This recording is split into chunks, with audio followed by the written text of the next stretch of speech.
the Carrie Steele Pitts home. The founder, Carrie Steele Logan, was an emancipated slave who moved to Atlanta during Reconstruction while working as a maid at the Union Railroad station and encountered many abandoned children.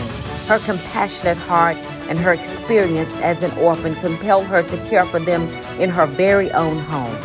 Carrie raised the money to build a larger space and founded what would become the oldest Black orphanage in the country, the Carrie Steele Pitts home. Locations have changed, but the commitment to children remains. Her epitaph at Oakland Cemetery reads, "The mother of orphans, she hath done what she could." I'm Atlanta City Council member Andrea Boone. The legacy lives.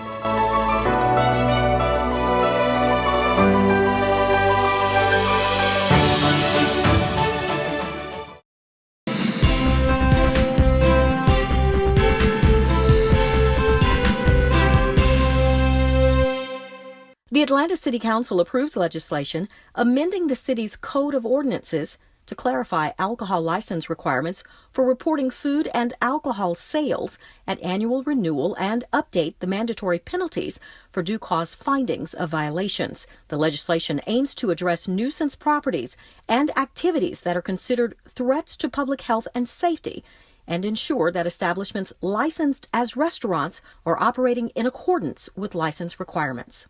The Council says yes to legislation requiring a minimum of 33% of net revenue collected for school zone speed camera enforcement remitted to the city be used towards surveillance cameras and license plate readers citywide, and that a minimum of 33% of fund allocations be used toward constructing or improving the city's public safety training facility. The ordinance is companion legislation to a resolution adopted during the Council's January 19th meeting to approve an agreement with Atlanta Public Schools for the school bus stop arm camera enforcement program and authorize the collection and sharing of fines resulting from offenses.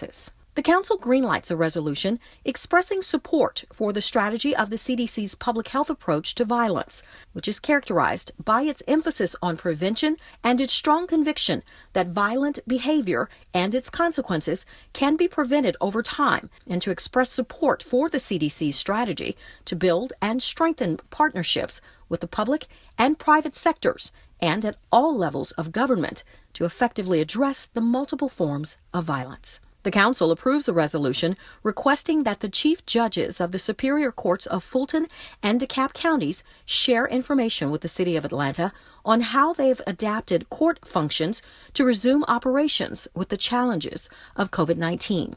For more recently approved legislation, please visit our website, citycouncil.atlantaga.gov. This has been your Atlanta City Council Legislative Minute.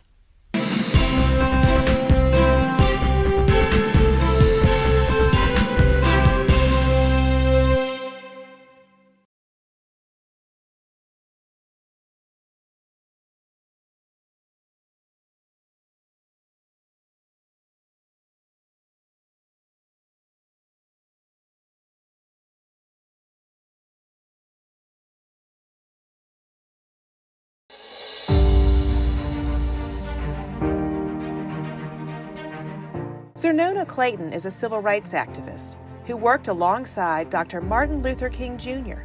Clayton moved to Atlanta in 1965 after taking a job with the Southern Christian Leadership Conference. She also traveled with Coretta Scott King during concert tours. She's the first Black person to have her own TV show, a corporate executive for Turner Broadcasting for nearly 3 decades. Clayton is the founder, president, and CEO of the Trumpet Awards Foundation, Incorporated, and creator and executive producer of the Trumpet Awards Show, which honors the accomplishments of Black Americans. The City of Atlanta honored Clayton with the dedication of a street and park plaza for a lifetime of contributions to humanity. I'm Atlanta City Council member Jennifer Ide.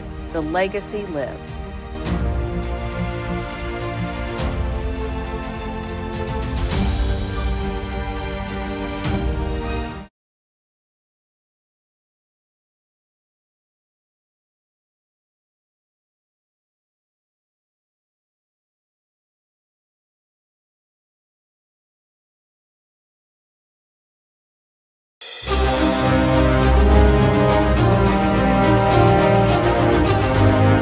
The Atlanta Police Department saw major change in 1948 when it hired its first black police officers. Soon to come along in its ranks in 1950 was Claude Everett Mundy. While responding to a burglary on January 5, 1961, on Parkway Drive, Officer Mundy became the first black officer to be shot and killed in the line of duty. Officer Mundy was 39 years old and left behind a wife and 5 children. He was recently honored with a proclamation during the 60th commemoration of his death. His family was there celebrating his life and his undeniable bravery. I'm Atlanta City Council member Michael Julian Bond. The legacy lives.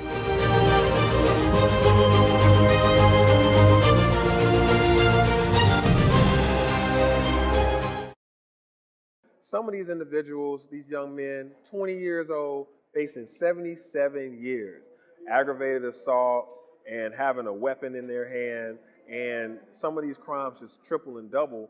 And these individuals have had to serve time, but they're in a program, a mentoring program like the Next Level Boys Academy that's changing their lives, that shows them there's a better way, and they don't have to do these things anymore, and that they can take life in their own hands by going out there and learning how to cut grass, get a job, and they're better for it. Their wants and their needs are now known. So they don't have to go after things that they want and taking it from someone else. They can go after the things that they need, work hard for it, and keep working to get the things that they want.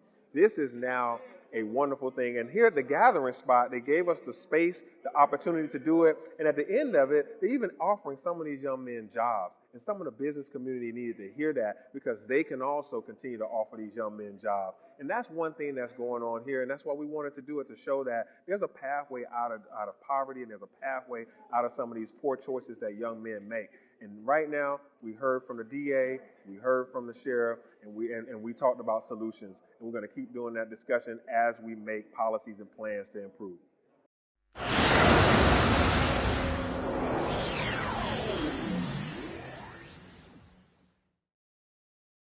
I'm grateful for all of the partners that have come in today, once again, to show how much Atlanta is a caring community. You know, we have families that are hurting, that they are trying to take care of housing and food, and making sure that all family members have safe winter clothing, clean winter clothing. These are brand new coats, and we want the community to know that they don't have to be without. We have food giveaways, and now we are having a coat giveaway for families in need.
And welcome to the Transportation Committee.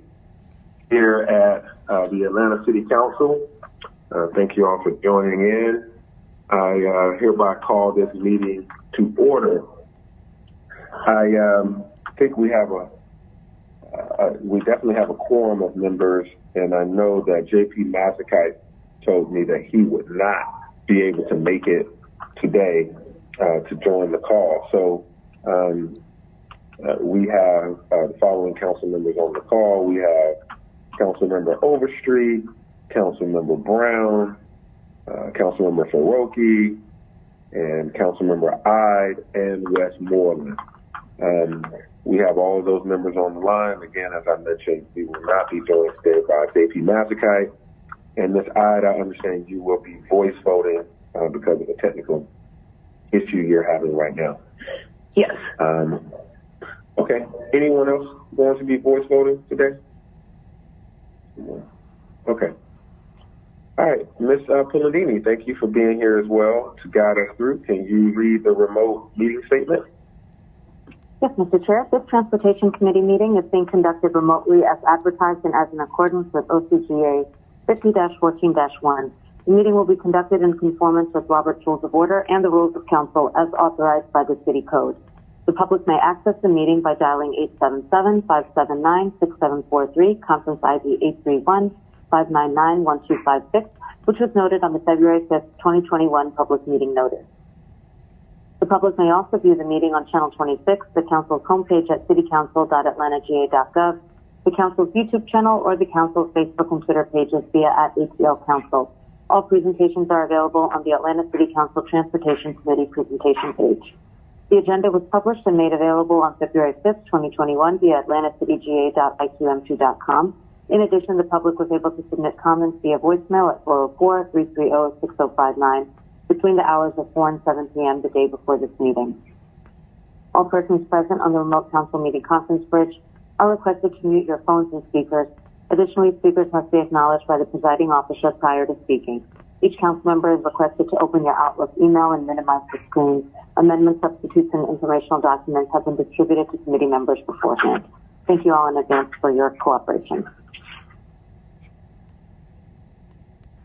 Okay, thank you for that. Now I will make a motion to approve the agenda. I'm sorry, I'm looking at minutes, but approve the agenda. Is there a second? Second, Overstreet. Okay, let's prepare a vote. Vote is open.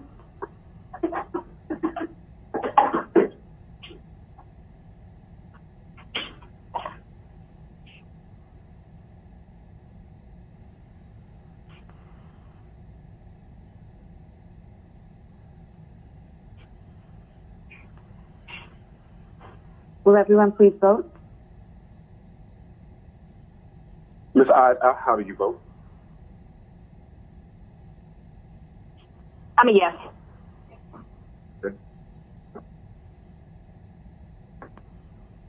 The vote is closed. 6 yeas, 0 nays. The agenda has been adopted. Okay, now I make a motion to approve the minutes. Is there a second?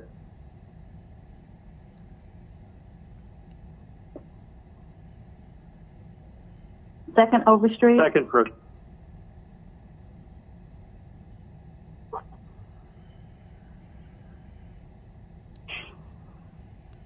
The vote is open.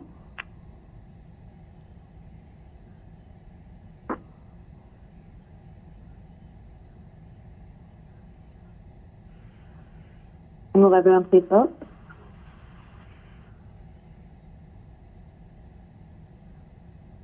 Ms. Ide, how do you vote? Yes.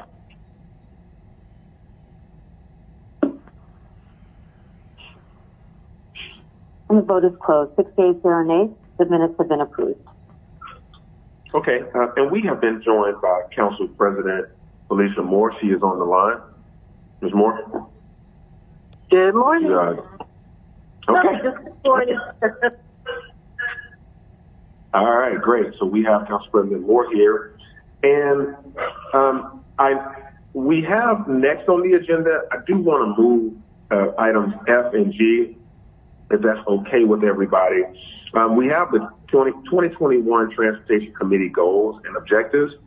But I think that some callers that are part of the public comment wanted to comment about some goals and objectives. At least they told me they wanted to yesterday. So, Ms. Pulandini, could we play the public comment first, and then I can come back to the goals, just so we can, if there are any additional items that are mentioned in the public comment, that we could possibly consider them for our goals. All right, let's play the public comment. One moment, please. Hi, my name is Sean Mims. I've been a frontline worker at the Atlanta airport for the last 7.5 years. I have 3 concerns that I'd like to be addressed. I'd like to see airport workers receive on-site COVID testing and vaccination access. Secondly, I'd like to see the airport implement and extend no-cost parking for all airport employees to go beyond just the COVID period. Again, some companies are being offered free parking. My company is not, and I would like to see that included as well. And then I would like a commitment from the airport to review existing COVID and safety requirements with input from airport workers. And I think that by March 31st, that will be a reasonable timeline to implement that procedure. Thank you for your time. My name is Jennifer Brooks. Thank you all for your service to our city and to its people. I was not able to access anything about your agenda item F this morning, your 2021 goals and objectives. There are 2 things I'd like to be included if possible. Number 1, I hope you'll re-examine the shareable dockless mobility device program with a view to suspending it until it can operate safely for the intended purpose of last mile connectivity and be fully accountable to you, Councilmember Dickens, to your committee and to the public. Second item, I also ask that you plan to re-examine both One Atlanta and Vision Zero to determine if they really are driving our city towards equity or if they're causing greater risk. Thank you again, and please stay healthy and safe. Greetings to you, committee members and staff, and special greetings to you, citizens and voters of Atlanta, monitoring your government in action and taking note of how comments made by Atlanta residents are treated by elected officials. And Howard, Senior Advocate, Public Policy Analyst. The Atlanta Planning Advisory Board, APAB, meets a week from Saturday on February 13th at 10 o'clock a.m. Under APAB President Debbie Skupczynski, APAB no longer has a Transportation Committee, once aptly chaired by Melissa Firestone, who has since transitioned. Neighborhood Planning Unit R, previously chaired by now Vice Chair Anita Robinson and chaired by Ricardo Jacobs and by Colas Clare, has had no Transportation Committee for 9 on to 2 decades. Residents, professionals, business persons, and stakeholders within Neighborhood Planning Unit R, one of 25 NQs within APAB, were told last year that Campbellton Road Phase 3 will be implemented in 2021 with all of its greenery and synchronized street lighting and sidewalks without holes and cracks, but wide enough for wheelchairs to traverse without mishap. The NCUR9 will not allow Campbellton Road Phase 3 to appear as unfinished business on NCUR agendas, probably because such a topic would draw the citizenry to the NCUR meetings, and the NCUR9 restrictive views of citizen participation would be interfered with. I call upon you, our elected officials, to enact stronger citizen participation legislation to offset the negative impact of the NCUR9. I caution you again, however, that any attempt you might make to increase citizen participation at NCUR will be met with fierce resistance from the NCUR9, Vice Chair Anita Robinson, Colas Clare, Ricardo Jacobs, Burnett L. Scott, Alfred White, Allison Hathaway, Jerry Williams, and the underground supporters of the NPU Online Syndicate. My name is Sharon Clark. Thank you for listening to me. I'm an airport worker as a barista for 4.5 years. I understand that you guys,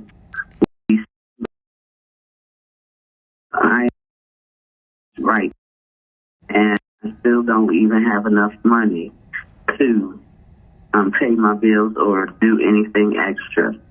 I don't even make close to $15. And it would be great if you guys could get back to jobs that would help us tremendously as workers. There's a lot of us baristas at the airport who have to work 2 jobs to make ends meet. Thank you for listening. Have a great day. Hello, this is Nadia Taylor from Unite Here. I'm one of the organizers. I do understand that the committee is scheduled to adopt new goals for the year. What I would like to say is the Transportation Committee has an interest in making sure the airport has smooth operations and continues to earn revenue. As it opened back up during the pandemic, the committee must make sure labor disputes don't grow into slowdowns, disruptions, and even strikes. That's why the City of Atlanta should have a policy, a protocol for how to respond to a labor disruption or labor strike. The committee should solicit testimonies from all stakeholders, including workers and labor unions.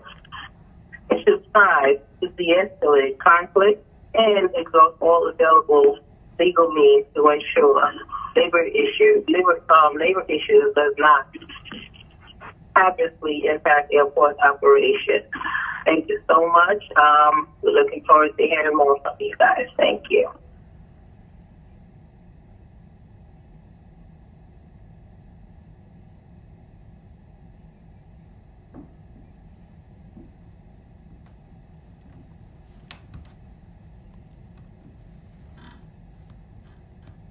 And that concludes our public comments.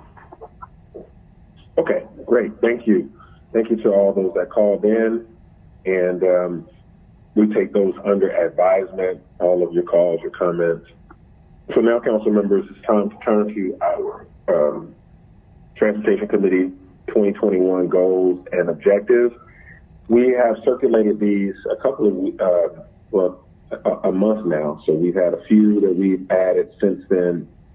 And I know that some of you have added to this list of goals and objectives. It's about 3 pages long, 2.5 pages long. So it's definitely a serious amount of goals and objectives.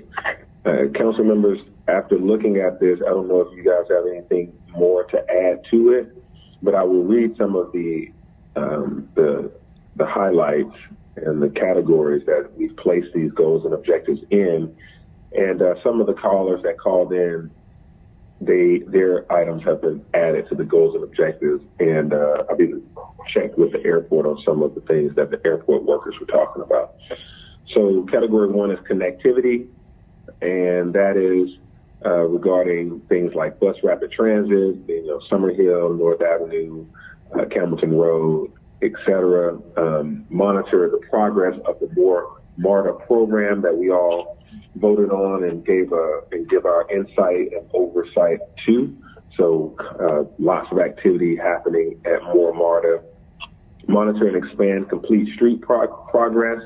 So the completion of the Martin Luther King Jr. Drive project, we're going to get updates on that in a couple of months as it is, substantially complete.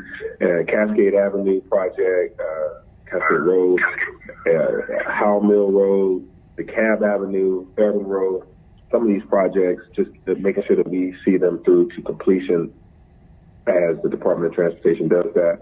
Then there's also the sidewalks, manage the improvement of the process for construction-related street and sidewalk closures to decrease duration, impact, and frequency of closures. So, as you know, there's a lot of construction in our city, and particularly in our areas where there's a lot of pedestrian walking and new buildings are going up. The closure of streets and sidewalks managing that process and the duration and the impact of those closures. The next category is safety, and this is about Vision Zero, but it's safety for our motorists, pedestrians, cyclists, and all who travel on our roads and sidewalks. And that includes our street light plan that we talked about and a number of other things. So that's in here. Infrastructure 20-year plan to address deficiencies in the infrastructure for transportation. Then last of this category of safety, working with GDOT to get periodic updates on things like the Memorial Road diet and other GDOT and city collaborations, of course, Donnelly, Hollowell, et cetera. Then we have a whole category dedicated to Hartsfield-Jackson Atlanta International Airport, the hours, codifying the hours of operation at the airport, of course, monitoring the smoke-free airport program, maintain, increase as needed the COVID-19 safety standards and protocols for passengers and employees. That's something that you heard from the callers that work at the airport, talking about increasing we have oversight of the demolition and development of the Sheraton Hotel complex. And, we want to maintain a sensitive balance between FAA safety standards and regulations regarding the unsheltered population who congregate at the airport, and to ensure a coordinated system of care and resources between MARTA Police, the Atlanta Police Department, and other stakeholders. That's in there. And increasing minority and DBE contracts, a local preference,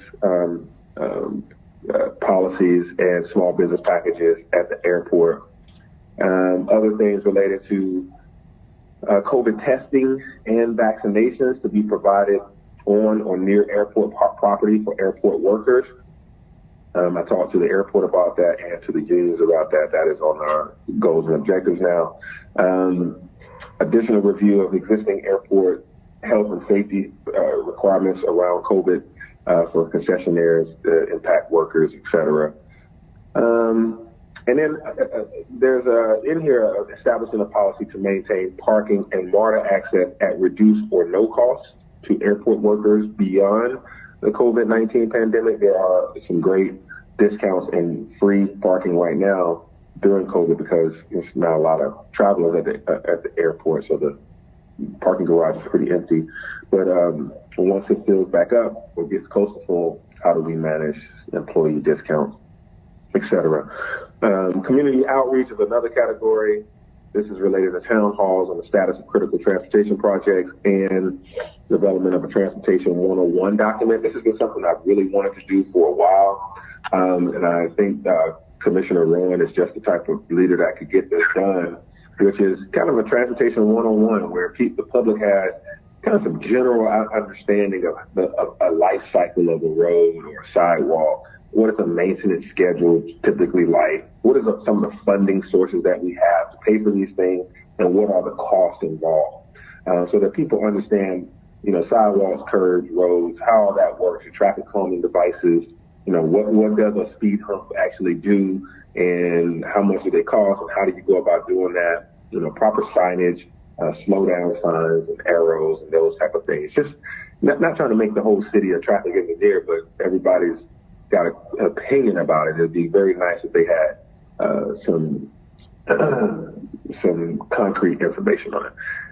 Last two categories is procurement, provide oversight for and input into effective and efficient transportation-related procurements, and increase the minority and DBE contract and local preference, and establishing contract limits to avoid to allow for fair and equitable participation. This is related to having more people having the opportunity, more companies having the opportunity to bid and participate. Last is workforce development, to increase local employment opportunities for people in the community on transportation-related projects, and to complete the workforce study program and ensure the possibility of requiring apprenticeships for construction projects over $1 million, and ensure that the leadership team of the Atlanta Department of Transportation is fully staffed, meaning that this year having Commissioner Rowan's staff fully staffed out so that he has all the tools that he needs. Council members, do you have any new items to add to this list? If not, we can vote on it. Mr. Dickens, this is Ms. Hyde. I do a number 1 where we list the complete streets. We seem to have left Monroe Drive off of there, so I'd like to add it under the monitor and expand complete street progress. And then also, I think under connectivity, I don't think I see it anywhere else really, of continue to support connected trails through the city. I mean, I think we kind of get that under safety, but I think a bullet point for that, for the trail system that's not necessarily along the sidewalk or that's not necessarily beltline, but other trails. Great addition, both of those. We will add those to this document. Ms. Pulandini, I took notes, but did you add that to your official document?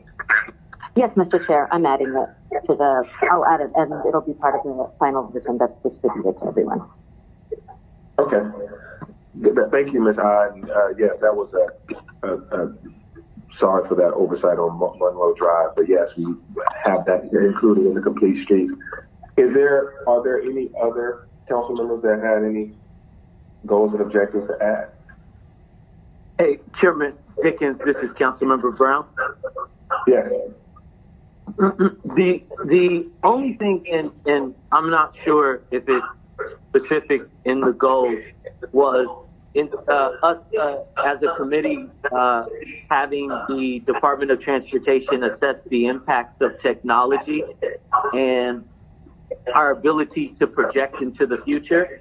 So really evaluate technological advances that could help improve infrastructure as well as safety within the city of Atlanta as a whole. That's a very good point. We should have had that on there. Can we call that technological advancements and smart city improvement? So, smart city, there's a lot of things that we've been having discussions about, whether that's autonomous vehicles and, a number of things related to how the cars of the future will be talking to the infrastructure, the roads, and being prepared for that. That's a very good idea, Councilmember Brown. I'll make sure we add something to that. Ms. Pulandini, let's, say smart city and technological and planning for our future using technology. And Chairman, one more thing that I don't know how we say this or how we convey this in our goals, but I think it's something to be said. I think Commissioner Rowan is an incredible leader of this Department of Transportation, but I think it's something to be said about him kind of establishing he's already building the organization to be sustainable, self-sustainable, where the employees are able to take projects and move them along. But I think it's something to be said about Commissioner Rowan kind of coming out the minutia of the day-to-day as the commissioner of this department and really, really focusing on the future of this department and what it can become.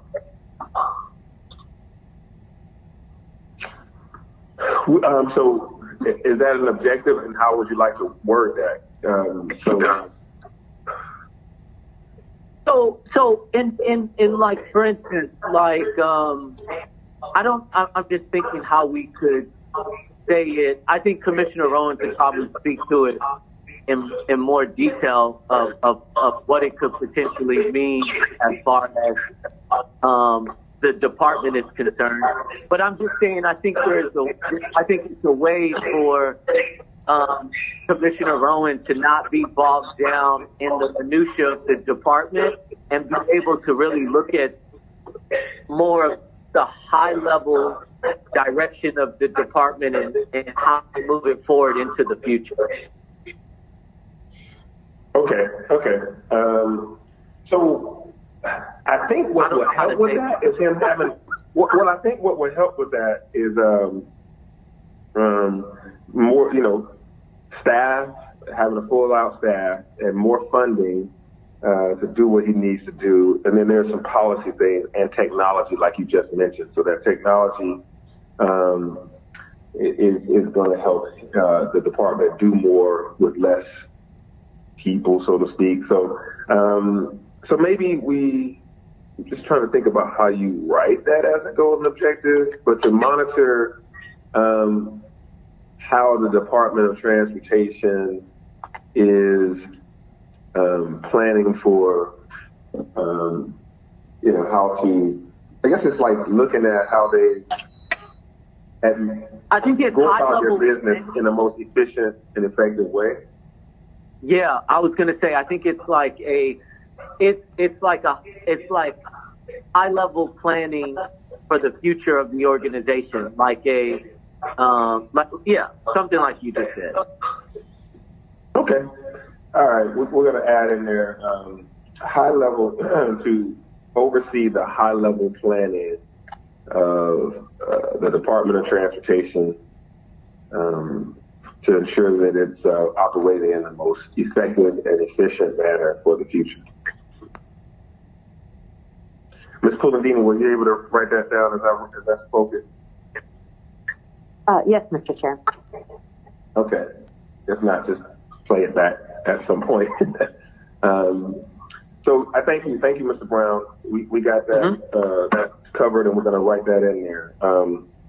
And that's tied to strategy and future funding. So if nothing else, council members, if you don't have anything else, I am ready to ask for your vote on this. So I make a motion. I have my hand raised. Oh, you have it raised? I'm sorry. I'm stuck on the page looking at the. Okay, go ahead. Yeah. So honestly, I was just going to comment on the fact that I think that the goals and objectives are more extensive than they've been in the last 3 years, and I thought we did a great job on it. When I went to look at it to see what could possibly be added to it, my focus was on connectivity, of course, because of the lack of sidewalks and other safety measures here in my district. That's what I was going to add, but I think that we did an awesome job of putting them together, so I'll be supporting it for sure. And I definitely appreciate Councilmember Brown putting in the part about the smart city, since we are spending time and money on those efforts, and those are some things that people may not readily be able to see like they would a sidewalk, yet they will help us, greatly in the long run. The automated lights and the timing and everything is hard to see where the money is being invested, but it's certainly something that we need. So glad he added that. This is a great list, so thank you. Good. Thank you, Councilor Overstreet. And yes, I know you are very, very, concerned, but also committed to getting sidewalks and connectivity, particularly in Southwest Atlanta, where there's not a lot of sidewalks on certain key streets, and pedestrian safety is important. And this is an extensive list. I know you've been the vice chair for the whole time, so we've achieved all of the objectives in our other years. So this year, being the last year of a term, wanted to just make sure we do it all, especially while we have a brand new department to lean on to make sure that they do what needs to be done. So good. Thank you, Councilmember Overstreet. Thank you all for adding in your goals and objectives for 2021. So I make a motion that we approve our goals and objectives with those few amendments that were added today. Is there a second? Second, Brown. Okay. Are we doing a voice vote, Ms. Pulandini, or is this electronic? Voice vote, Mr. Chair. Okay. All in favor, say aye. Aye. Any opposed? Okay. All right. The ayes have it. That's everyone. No opposition. Okay. Now we can move on to the consent agenda. Oh no, presentation. We have, actually, let's do this, guys. We have a very short regular agenda. Let's knock out these quick, I think we have about 5 pieces of legislation.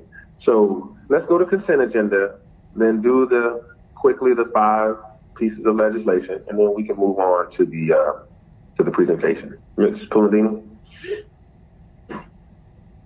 All right, Mr. Chair, item number 1, 21-0-0084, an ordinance by Transportation Committee authorizing the mayor or her designee on behalf of the City of Atlanta to enter into a lease agreement with various airlines and airline support companies for cargo, warehouse, and office support facilities located at Hartsfield-Jackson Atlanta International Airport, waiving the lease of city-owned real property requirements contained in Section 2-1547, Article 10, Procurement and Real Estate Code of the City of Atlanta Code of Ordinances, as well as any other conflicting code provisions and for other purposes. Okay, and if there are no objections, we will take that first read and listen to it later. Thank you. Now let's go on to the items for consideration here in the ordinances. Item number 2, 21-0-0074, an ordinance by Transportation Committee authorizing the mayor or her designee on behalf of the City of Atlanta to execute all appropriate documents to grant a utility easement across the real property known as 1180 Virginia Avenue and 1200 Virginia Avenue, land lot 127, District 14 of Fulton County, Georgia, waiving Real Estate and Procurement Code, Article 10, Subdivision 3, Sections 2-1571, 2-1572, and 2-1574 of the City of Atlanta Code of Ordinances, and for the purposes.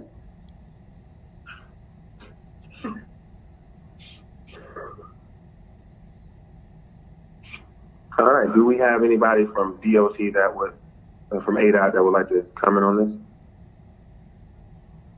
Mr. Chair, this is an aviation paper. Oh, I'm sorry. Yes. I thought because of Virginia Avenue, but Mr. Selden? Good morning, Mr. Chairman. John Selden at Hartsfield-Jackson Atlanta International Airport. And this is to grant Georgia Power a easement for power that runs from La Quinta to the new racetrack that was built. And it's a 10-foot wide easement as depicted on the chart that's in your book. And it was at no cost to the Department of Aviation. And this work is in place and is working very well at this time. This is just the paperwork to get the easement taken care of. Thank you. Okay, I'll make a motion to approve. Is there a second? Second, Brown. All right, let's prepare our vote. The vote is open. Aye is a yes. Okay.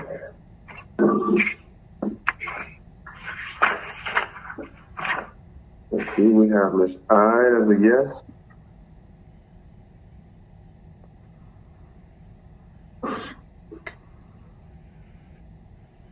Are we waiting on any other members, Ms. Pulandini? Yes, there's one more member, Councilmember Overstreet. Okay. Looks like she said yes now.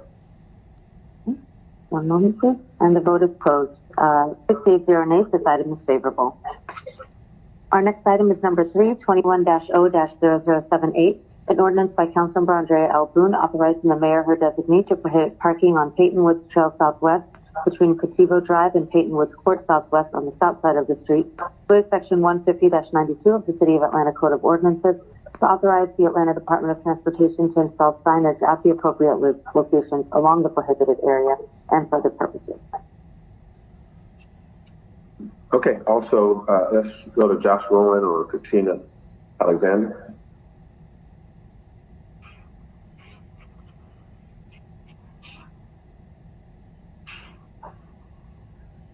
Katina Alexander, Atlanta Department of Transportation.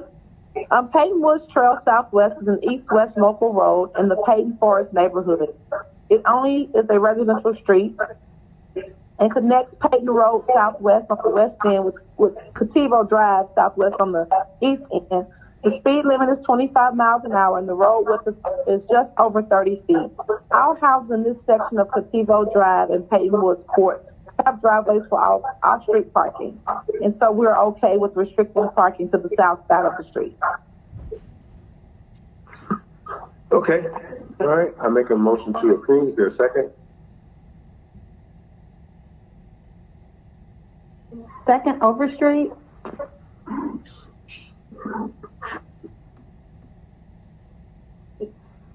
The vote is open.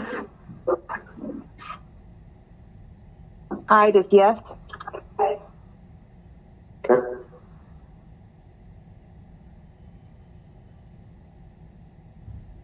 And the vote is closed. 6 yeas, 0 nays. This item is favorable. Straight. Our next item. Item number 4, 21-R-3141, a resolution by Transportation Committee authorizing the mayor or her designee to issue task order number FC-10641E 11 for agreement FC-10641E job order contracting services small with FH Passion, SN Nielsen, and Associates LLC for the replacement of airport IT server room HVAC unit on behalf of the Department of Aviation at Hartsfield-Jackson Atlanta International Airport in an amount not to exceed $51,499.35. All contracted work will be charged to and paid from FDOA numbers listed herein and for other purposes. All right, Mr. Selden. John Selden, General Manager, Hartsfield-Jackson. Can you all hear me? Yes, sir. Okay, great. In the IT server room, we have 2 HVAC systems. This one was installed in 2003, this one unit. It's 18 years old, and its useful life is 15 years old, so we need to replace it at this time. It has actually failed. The other unit is carrying the load at this time, and this is a citywide job order contract small services here that we're using for this. Thank you. Okay, I make a motion to approve. Is there a second? Second, Overstreet. I think I heard Brown first, so we'll go with Brown on that one. The vote is open. Aye is a yes. Okay.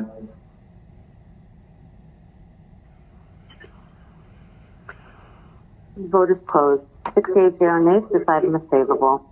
Our next item is number 5, 21-R-3142, a resolution by Transportation Committee authorizing the mayor or her designee to execute an agreement for RFP-S-1200594, Security Access Control System Operation and Maintenance at Hartsfield-Jackson Atlanta International Airport with Dean All Security LLC on behalf of the Department of Aviation for an initial term of 3 years effective March 1, 2021, with 1 2-year renewal option and an amount not to exceed $5,049,950.08. All contract work will be charged to and paid from the FDOA listed herein and for other purposes, and there's an amendment in your packet to attach the IPO report. Make a motion to amend to add the IPO report. Is there a second? All right. Second, Brown. Okay. Let's vote on the amendment first, and then we'll go to the actual paper. The vote is open. Aye is a yes.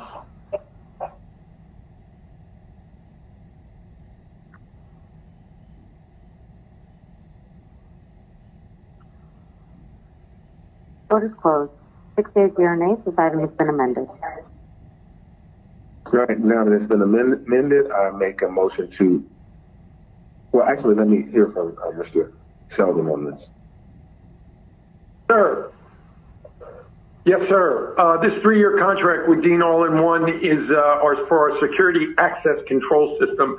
And if you've ever been here at the airport, we have 2,100 doors that you have to swipe and put a pin into to open. This also manages our 90,000 badges that we have here. It also prints them and manages them as whether they're active or not, the badges. And it also alarms. This is the system that controls when somebody violates our security system and pushes an emergency exit door open. open, this is the system that monitors that and sounds the alarm. So it's a very critical system here at the airport, and this is a new contract and with Dean All in security. Thank you. All right, I'll make a motion to approve as amended. Is there a second? Second, Overstreet.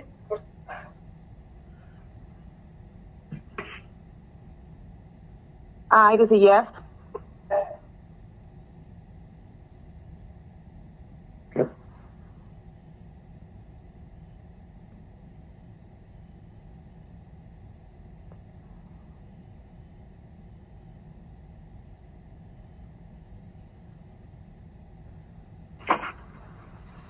All right.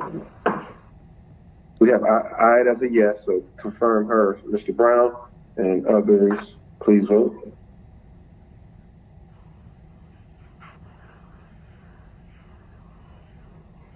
Vote is closed. 6 yeas, 0 nays. This item is favorable as amended. Our next item is number 6, 21-R-3143, a resolution by Transportation Committee authorizing the mayor or her designee to execute an agreement for RFP-S-1210028 on-call engineering survey services at Hartsfield-Jackson Atlanta International Airport with Cooperative Environmental Risk Management LLC on behalf of the Department of Aviation for a term of 3 years with 2 2-year renewal term options in an amount not to exceed $100,000.00. All services will be charged to and paid from account numbers listed herein and for other purposes. All right, Mr. Selden. Thank you, sir. Corporate Environmental Risk Management is a company that's been here at the airport for over 20 years. This is a task order contract for 3 years, and they provide survey work for us here on a task order basis, and they do ground surveys and mapping for us, topographic surveys, and they also do structure surveys and our utility surveys here at the airport. Thank you. Okay, I'll make a motion to approve. Is there a second? Second, Brown.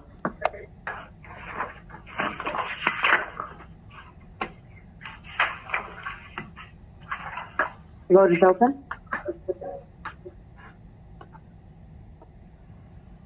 Aye, it is a yes. Okay.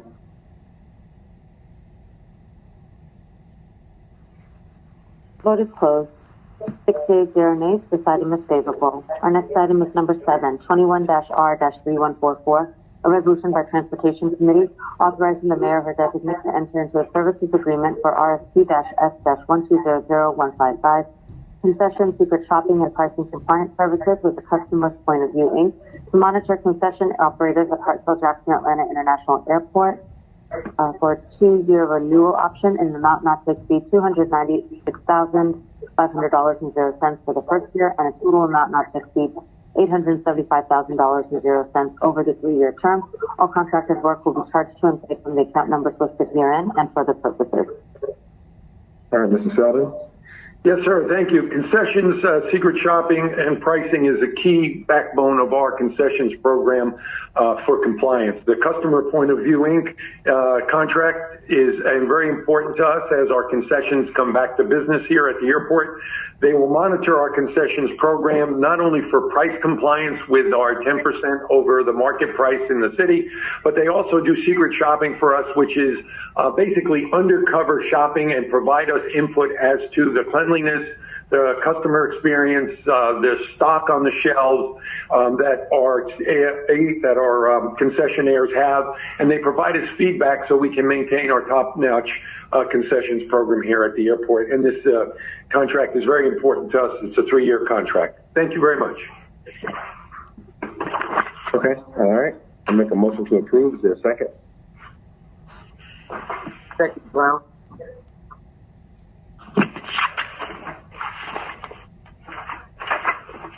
The vote is open. Aye, it is a yes.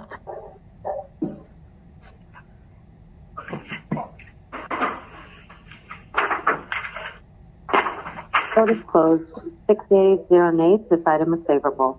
Our next item is number 8, 21-R-3145, A resolution by Transportation Committee authorizing the mayor or designee to execute a project management agreement with the PALS Foundation, a Georgia nonprofit corporation, for the East Side Trolley Trail project, to execute any required agreements for project participation and implementation on behalf of the Atlanta Department of Transportation in an amount not to exceed $2,296,875.00. All contracted work to be charged to and paid from the fund, department, organization, and account numbers listed herein, and for other purposes. All right, Mr. Rowan. Yes, sir, Mr. Chairman. Josh Rowan, Atlanta Department of Transportation. This is another one of our TSLOS projects. The PATH Foundation is actually taking the lead on this one, and we are providing financial support. So we strongly encourage committee to approve this project management agreement and keep this project moving forward. All right, motion to approve. Is there a second? Second.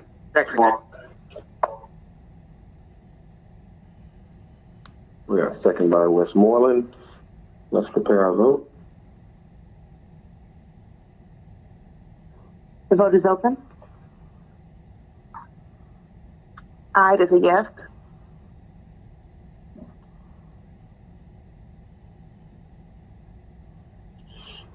Vote is closed. 6 yeas, 0 nays. This item is favorable. And we have one held item. It is number 2021-R-3041. And there's a substitute in your packet which adds the account numbers and payment schedule. Okay, let's review this held item. Can you read it in? Yes, a resolution by Councilmember Overstreet.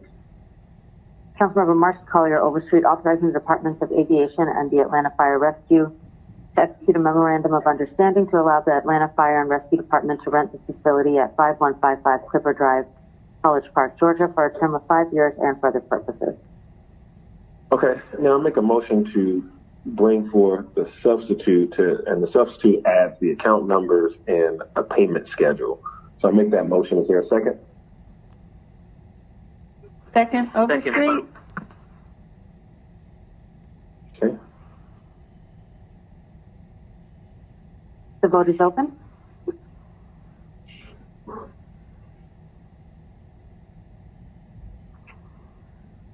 Aye is yes.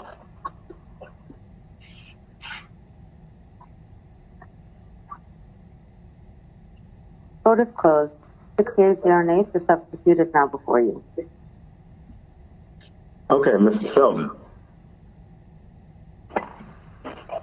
Yes, sir. John Selden, the general manager of Hartsfield Jackson. So this is our Boeing building that has been vacant for a little while since Boeing left. It's a 52,000 square foot building that had flight simulators in it.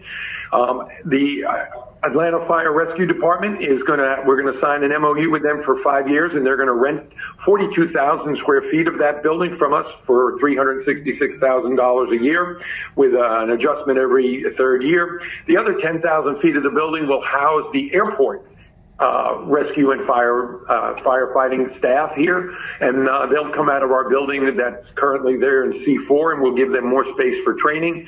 And this is a good deal not only for us but for the AFRD, because the Boeing building is an excellent building, in excellent condition, in a great location, and has a huge area for the fire department where the simulators were, where they can actually pull fire trucks into. So it's a good fit for the city. It's a good fit for the airport, and we're very excited about this. Thank you.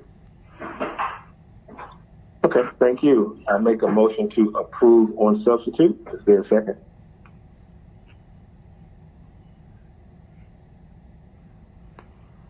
Second, Brown. All right, let's vote. The vote is open.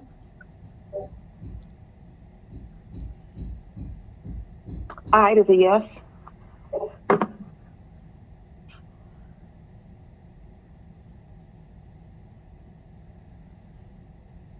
The vote is closed. 6 yeas, 0 nays. This item is favorable on substitute. And that concludes our legislative items.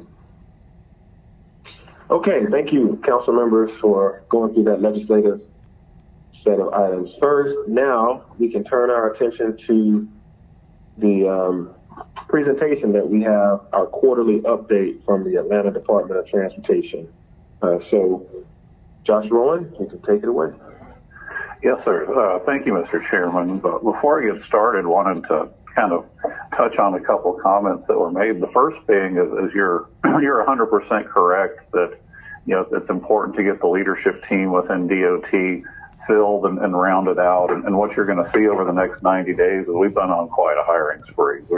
We are cherry picking folks from industry. We've added a member to the team who we believe is going to bring in-house design capability. I'll share more with that later.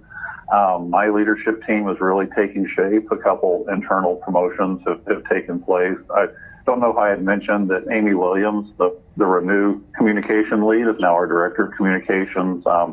Nicole Quarles-Thomas is our finance director, doing an outstanding job. And so one of the things that I want to do as we move forward, and we started this last year, is that I don't want this to be Josh's presentation. This is the department's presentation. And so we're going to start showcasing the leadership and the skill sets we have within DOT. And so even today, I'm doing the easy part. I'm going to put the ball on the tee, and then I'm going to let the heavy hitters at DOT take a swing at it. So joining me today will be Betty Smoot-Madison, who's just done an outstanding job as our Vision Zero leader. She has really taken the ball and run with this, has brought creative ideas that we weren't even thinking about at the beginning, and just really have quite a superstar in the making here. It should be noted that she was already on staff with the city. I've said before, one of the things that I found to just be most refreshing was the amount of talent that I inherited. And so I'm really happy to be putting forward some of the in-house talent that's getting opportunity through DOT. I think that's important.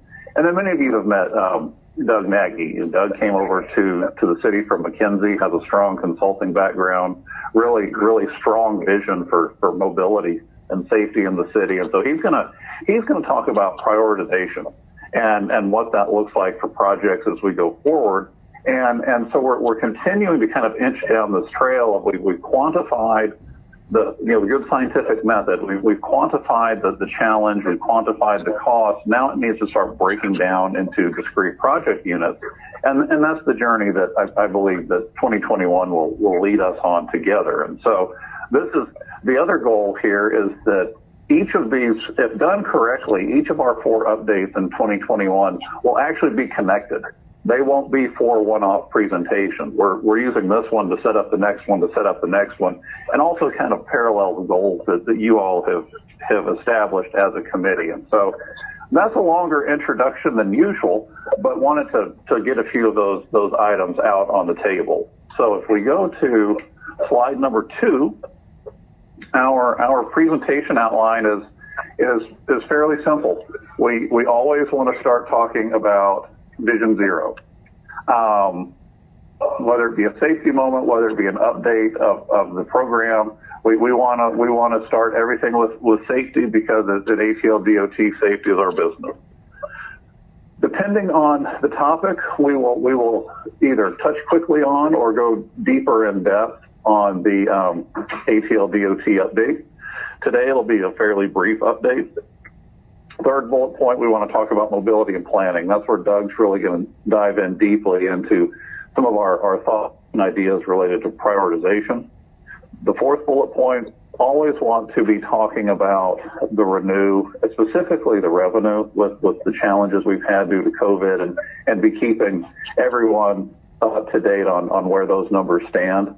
And then lastly, kind of project into the future. And I would touch quickly on what I think Councilmember Brown was trying to say.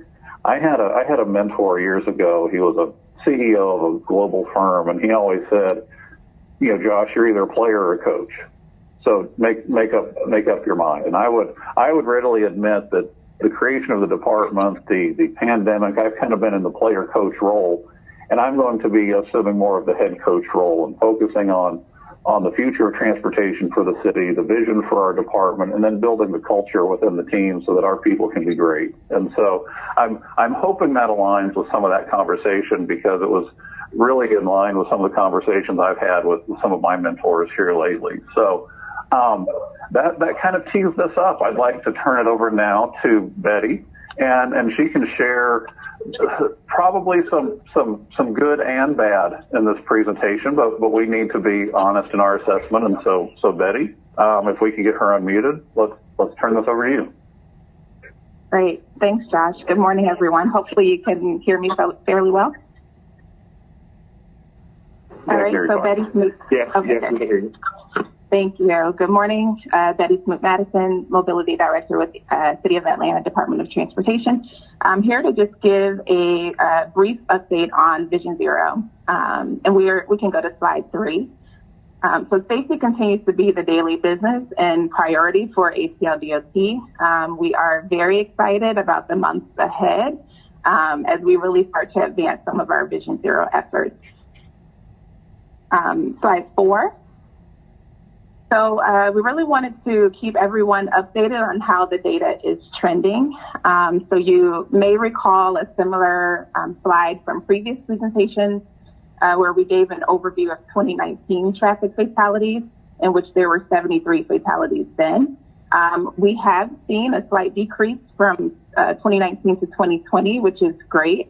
But even at 65 fatalities in 2020, it's still too many and unacceptable losses, given that these are preventable crashes.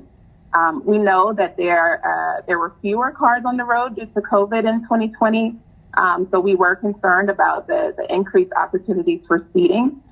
So we are glad that the data is not trending upward and that we're not seeing an increase in fatalities. So we will consider that to be a positive. We do want to continue this downward trend and make sure that this isn't just an anomaly due to 2020 COVID conditions. So we will continue to monitor the data closely in 2021.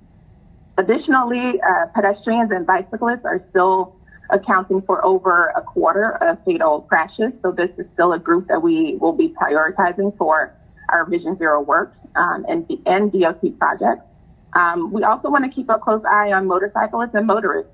Those groups, you'll see that fatal crashes within those groups have either remained the same or have actually increased slightly. And so Vision Zero states that we want 0 fatalities. So these will be important groups to really work with as we advance our work. We recently listened in on a meeting with ARC where they discussed having regional aspirational targets of having 5% reduction of all crashes year by year. And we do believe that this is a very reasonable target and very much achievable if we continue to prioritize safety in our work, which we plan to do.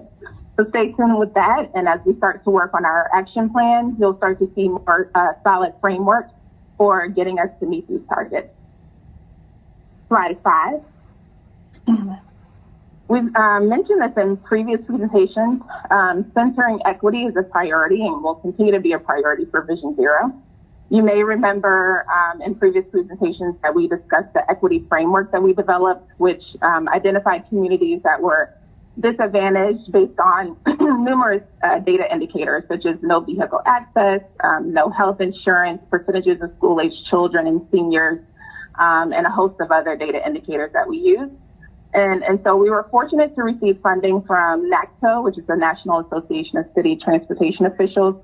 And that funding allowed us to collaborate with the Partnership for Southern Equity, where we delivered a 5-week Transportation Safety Leaders Academy to communities in NPUR and along the Campbellton Road corridor. So we definitely want to send a shout out to Councilwoman Overstreet and her staff for their participation in that as well. This academy allowed us to have some very candid dialogue with residents about transportation equity, community development, transportation priorities, and other needs in the community. In order to really start building trust with those communities and really kind of personally invite them to be more involved with public processes so that their voices are captured in projects and initiatives such as Vision Zero. The picture that you see here with these beautiful smiling faces is some of the participants on graduation day, in which we were all very excited to have gone through that process. We conducted a survey before and after the academy, and we learned that participants were extremely motivated and excited to continue their participation in advancing projects within their communities and within the city. And so this very tailored style of engagement with communities will be an essential component for our Vision Zero work as we move ahead. Slide 6.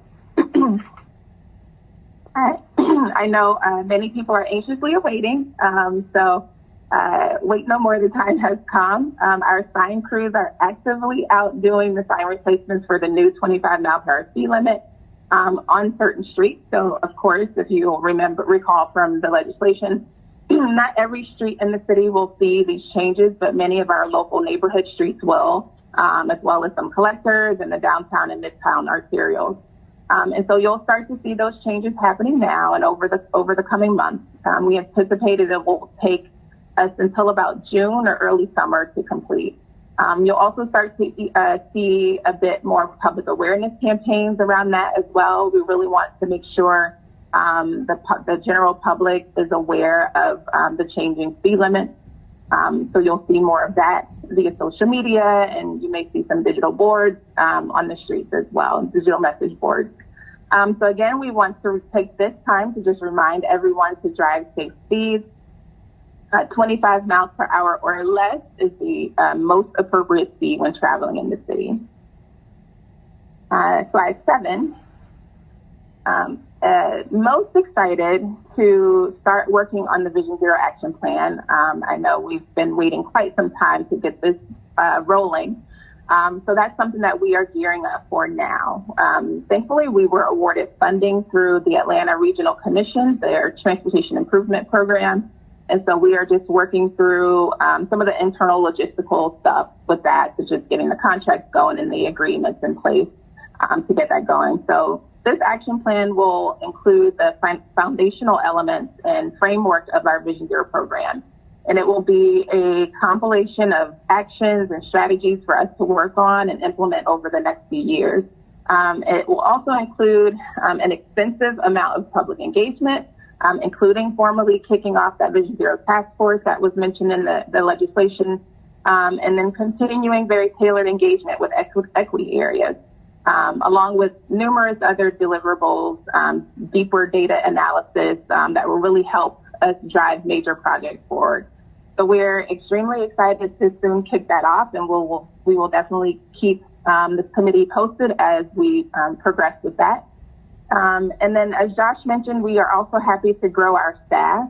In addition to adding a new civil engineer or in-house designer, as Josh mentioned, we've also added a new urban planner to our team. And then we also have a new Vision Zero manager, Kimberly Sargent, who will be joining us from the Department of City Planning. And she will be our dedicated person to Vision Zero. So that really just emphasizes our commitment to this effort. So you will see a lot of her as we kick off the action plan work. So continue to stay tuned. More exciting things to come. And I think with that, I'll hand it back over to Josh. Thank you. Thanks, Betty. And then I would also share, I was really excited to see our variable message board out on MLK over the weekend and providing notice of the speed limit reduction. So those are, in addition to some really strong players being added to the team, we're also investing in some of the tools that we need for communication as well as delivering our work. So let's go to slide number 8. This is going to be a very quick DOT update. As Betty mentioned, we've added quite a few people. There are more to come. We'll bring an updated org chart the next time around. It's very fluid right now. If we go to slide 9, the One Atlanta Strategic Transportation Plan, always want to have this slide in every presentation we do because we want to really talk about just the key items, the 4 pillars within the One Atlanta plan, how that translates into transportation. And really through the winter, we've been focused a lot on this green goal, the world-class employees, infrastructure, and services. And we've done a number of things from working through a philosophy of leadership exercise to align values within our team. We've talked about what kind of culture we want to have as a workplace and as a team. And then we're also just looking at really, who are the players that we need to be adding? I've joked before that I'm a 24/7 recruiter. The problem is if I were a NFL general manager, I would just be recruiting the best available talent, not necessarily tied to positional needs. So I'm very dependent upon the team to help direct me there. But we've worked a lot on the employee side and on the culture side within the team over the holidays. And that's been really important. If we go to slide 10, I like to brag about our people, and I'm going to continue to brag about our people. And I would flash back to March when the pandemic started, and the folks at Claire Drive delivered a simple message to me: we need to work and you'll keep us safe. And we have evolved and we have changed and we have transformed over the past year. And the interesting thing is much of the improvements have come just from listening. The people closest to the work have the best understanding. And I'm really excited with what our communications team and our emergency preparedness team pulled together recently. We've started having Zoom town halls. And we've had 3 so far. In our last one, we had over 200 participants. And so even post-pandemic, we're going to continue with that as a means of collaboration with the team. And all 3, we've received excellent ideas that we've implemented for the purpose of we need to keep people safe and they need to be working. And so that's really important. And so just really hats off to the team for speaking up. And, we welcome those opportunities. So moving into mobility and planning, I'm going to turn this over to Doug. This is really the heavy lift today, and so I'm just going to be quiet and let you talk, Doug. Perfect. Good morning, everyone. My name is Doug Nagy. I'm Deputy Commissioner for Strategy and Planning for ATL-DOT. And this morning we wanted to talk about our prioritization method for capital planning for the department. So kind of up to this point, we've been talking a lot about, well, how much of an infrastructure gap do we have in different categories of infrastructure? And today we want to talk more about how do we break that gap down into tangible projects that we can execute. So if we jump to slide 12, this pentagram shows the different categories of infrastructure that fall under ATL-DOT. In the previous committee meetings, we've talked heavily about streets and streetscapes. So this is what I would describe as our right-of-way between the curbs. This would include protected bike lanes, traffic calming, repaving, all of that. So that's obviously comes to mind. And we've also spent a lot of time talking about sidewalks, where we have them, where we don't, where they're in good condition, where they're not in good condition, and what we need to do with sidewalks. But we also wanted to talk about the other categories that fall under our domain, including streetlights. So this is when we talk about streetlights, we're talking about the white lights that illuminate in the evening in the public right-of-way. So those fall under our domain, and we're doing a big project at the moment to evaluate those, and we'll walk you through that project in a bit. Then traffic signals, and this is both the red, yellow, green over the intersection, as well as crossings for pedestrians, mid-block crossings, all of that. So we have a lot of equipment that we maintain and operate. And then, of course, trails. And trails, sometimes we share that with Atlanta Beltline or Parks. Other times we're the lead entity on trails. And so this is essentially those multi-purpose that are kind of off or outside of the road network. And so if you look at all of those, we're basically trying to figure out, which projects do we do? And then what's our methodology for prioritizing within each category? And then you have a choice once you get to the prioritization, once you have a list prioritized for each category, where do you stop funding one category and fund another category? So essentially, if you think about streetlights and sidewalks, which streetlights are as important as sidewalks, that marginal dollar. So there's some optimization to be done across the categories as well. And then if we jump to slide 13, we have the same methodology or the same principles for prioritizing these streets. And so if you're constantly prioritizing, like every week you come up with a new project that needs to get done, you're not really prioritizing at all. And if we listen to whoever, calls us first, that necessarily doesn't rank what's the highest need of infrastructure. So we want to move more away from, so we want to move away from, not having a prioritized list or doing things, in any order of what they come, to a prioritization where we put everything together and we rank it. And we see which are the projects that are the most urgent based on the analytics. And the three categories of analytics that we want to use are our values: safety, equity, and mobility.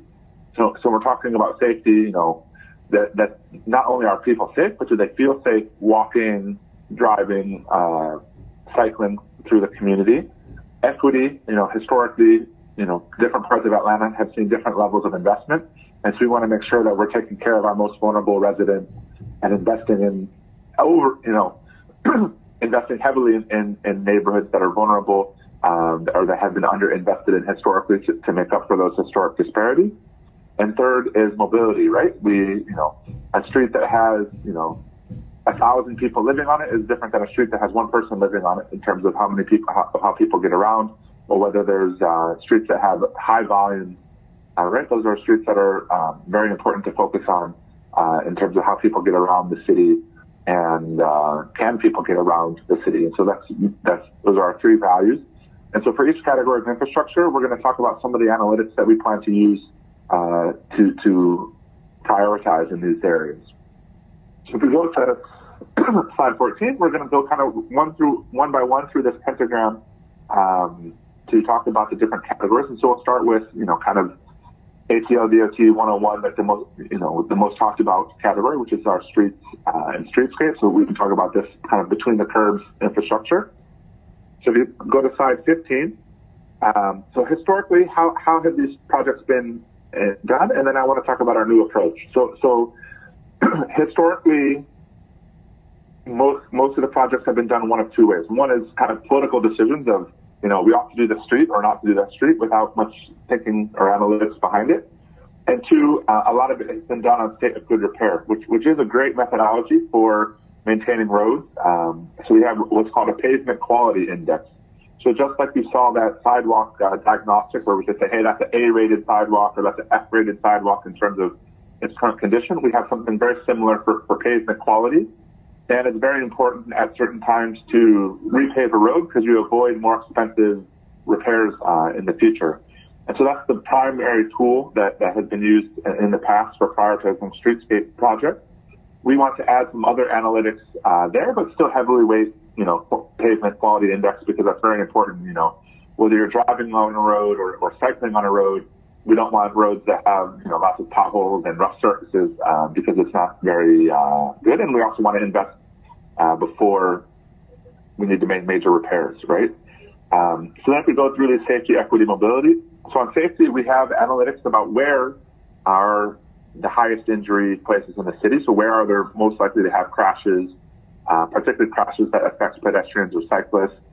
Then we have our roadway functional class. That's local, collector, arterial. So locals are the smallest roads, and then arterials are the largest roads. And typically arterial and more higher volume roads are the more dangerous. And so if we do a repaving project on an arterial, that gives us an opportunity to re-examine the striping of the arterial and see if there's the optimal use of that space between the curbs. And then another important thing for safety is the potential for a low-stress cycling network or a high-safety cycling network. And that's essentially like, is it possible to bicycle across the city in safe conditions without having a lot of stress? So there are some cyclists like me where I will and comfortable pretty much cycling down almost any street in Atlanta. I wouldn't say comfortable, but I would cycle down almost any street in Atlanta.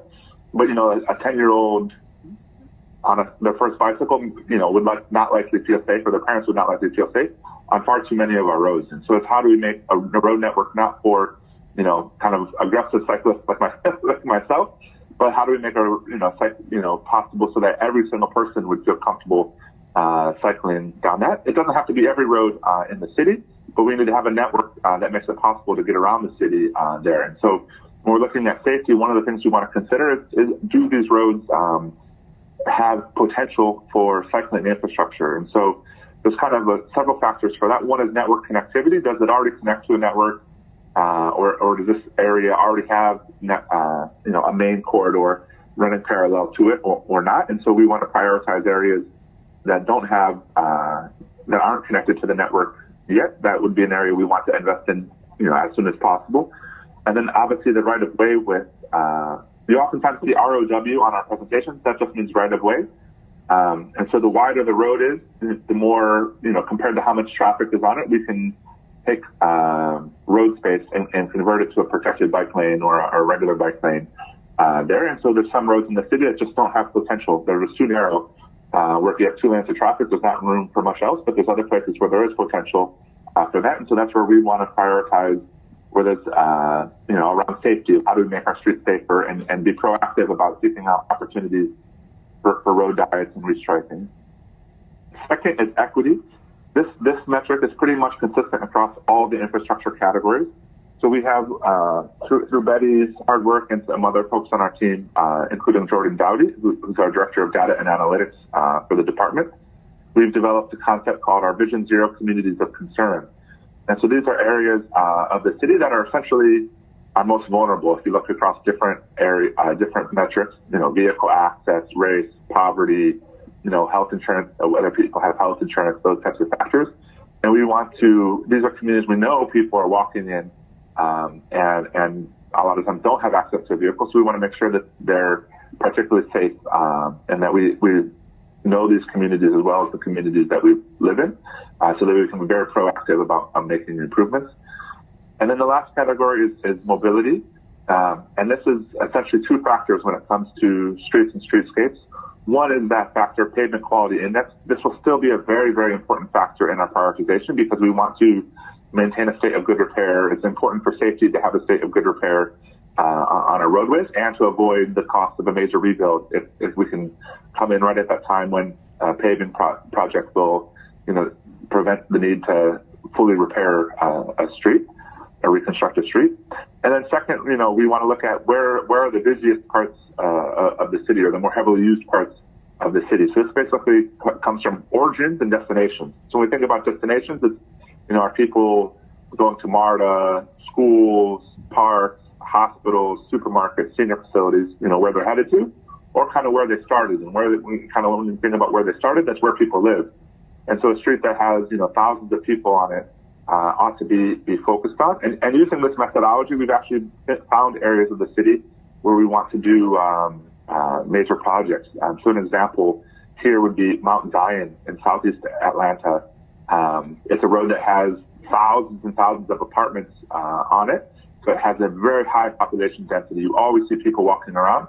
And we want to make sure that area of the city that has a midtown-like densities is getting midtown-like attention, even though it's not, in what we would, call the center of the city. And so we've used these analytics to really find, places in the city that need more design help, need more engineering help.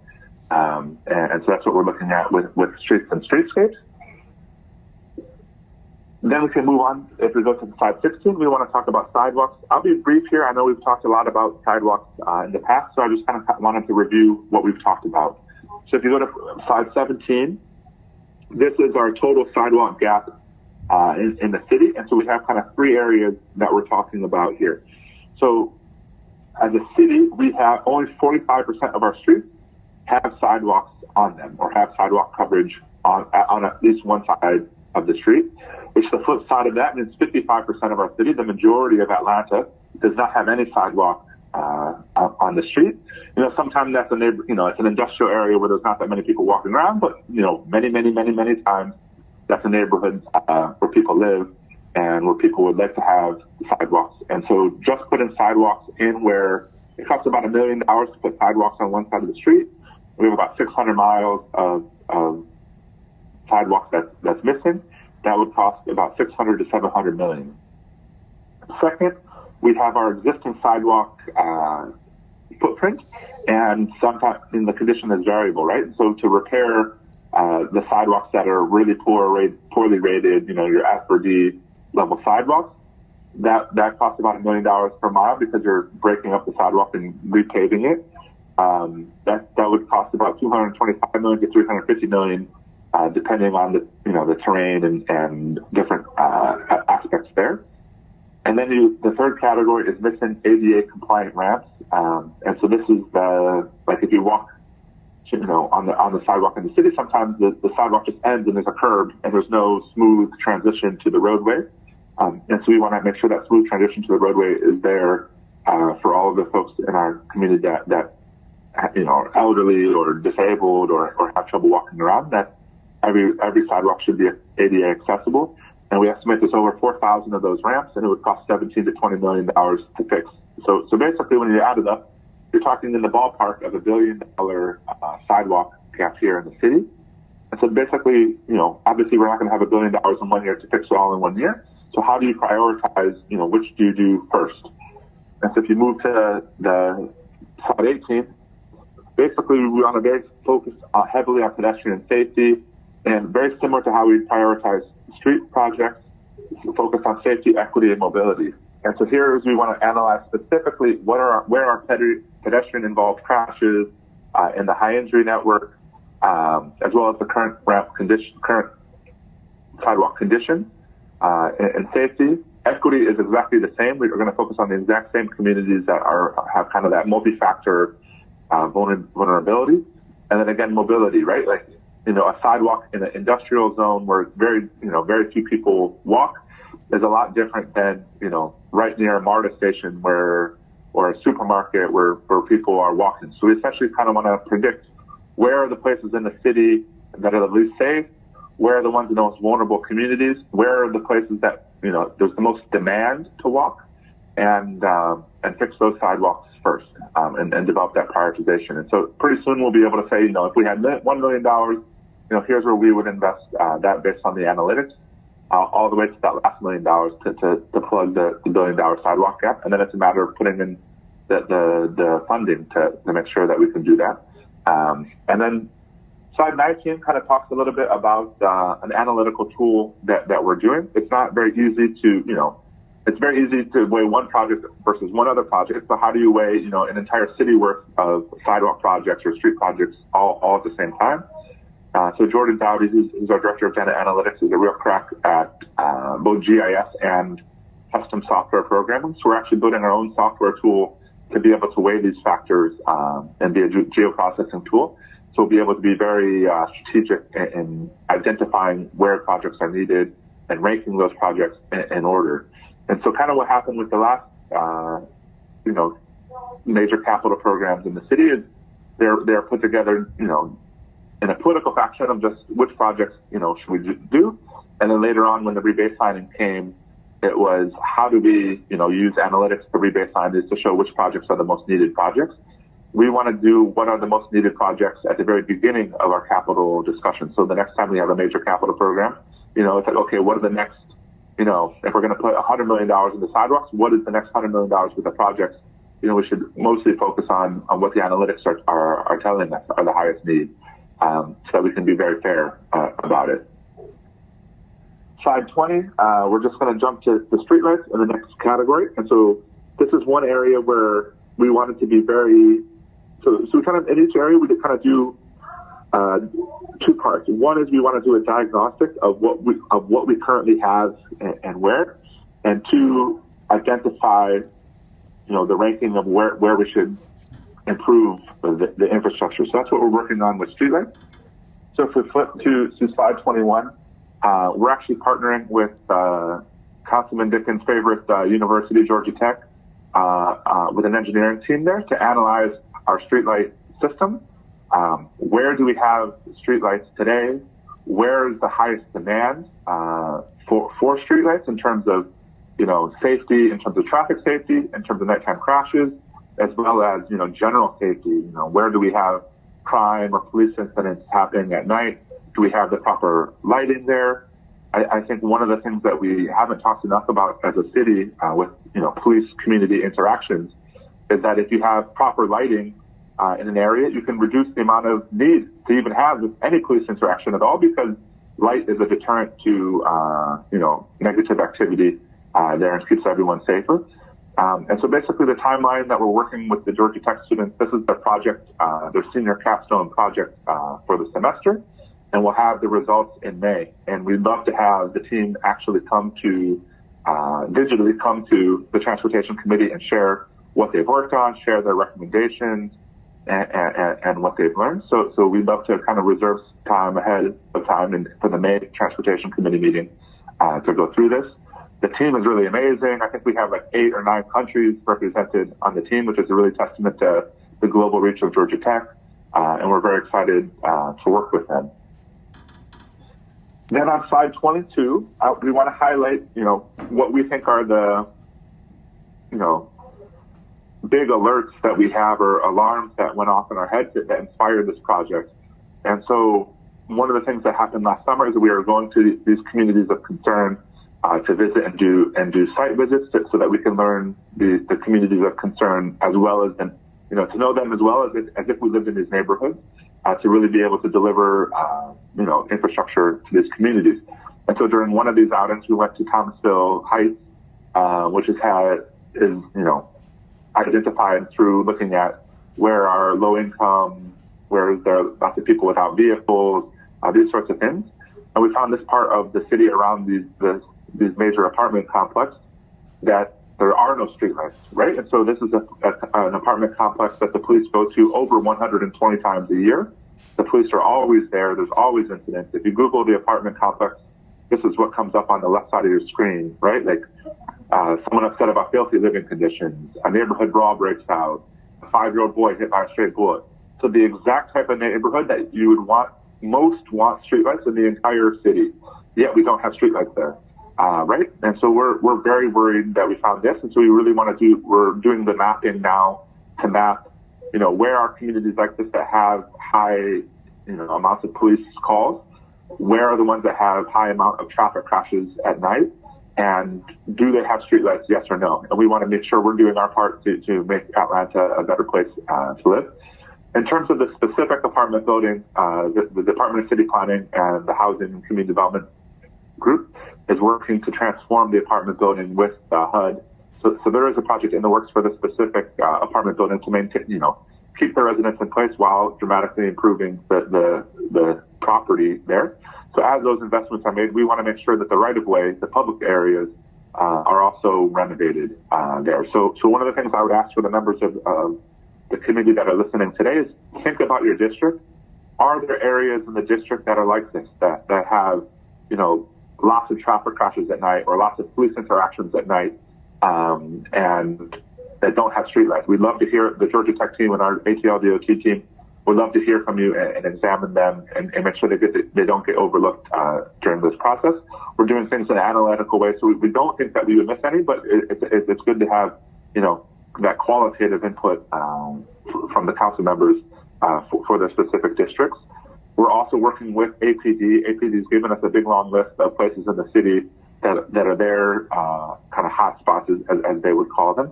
And we're going to go one by one through those hot spots and make sure that they have not only some presence of streetlights, but the right density of streetlights to make it as safe as possible there.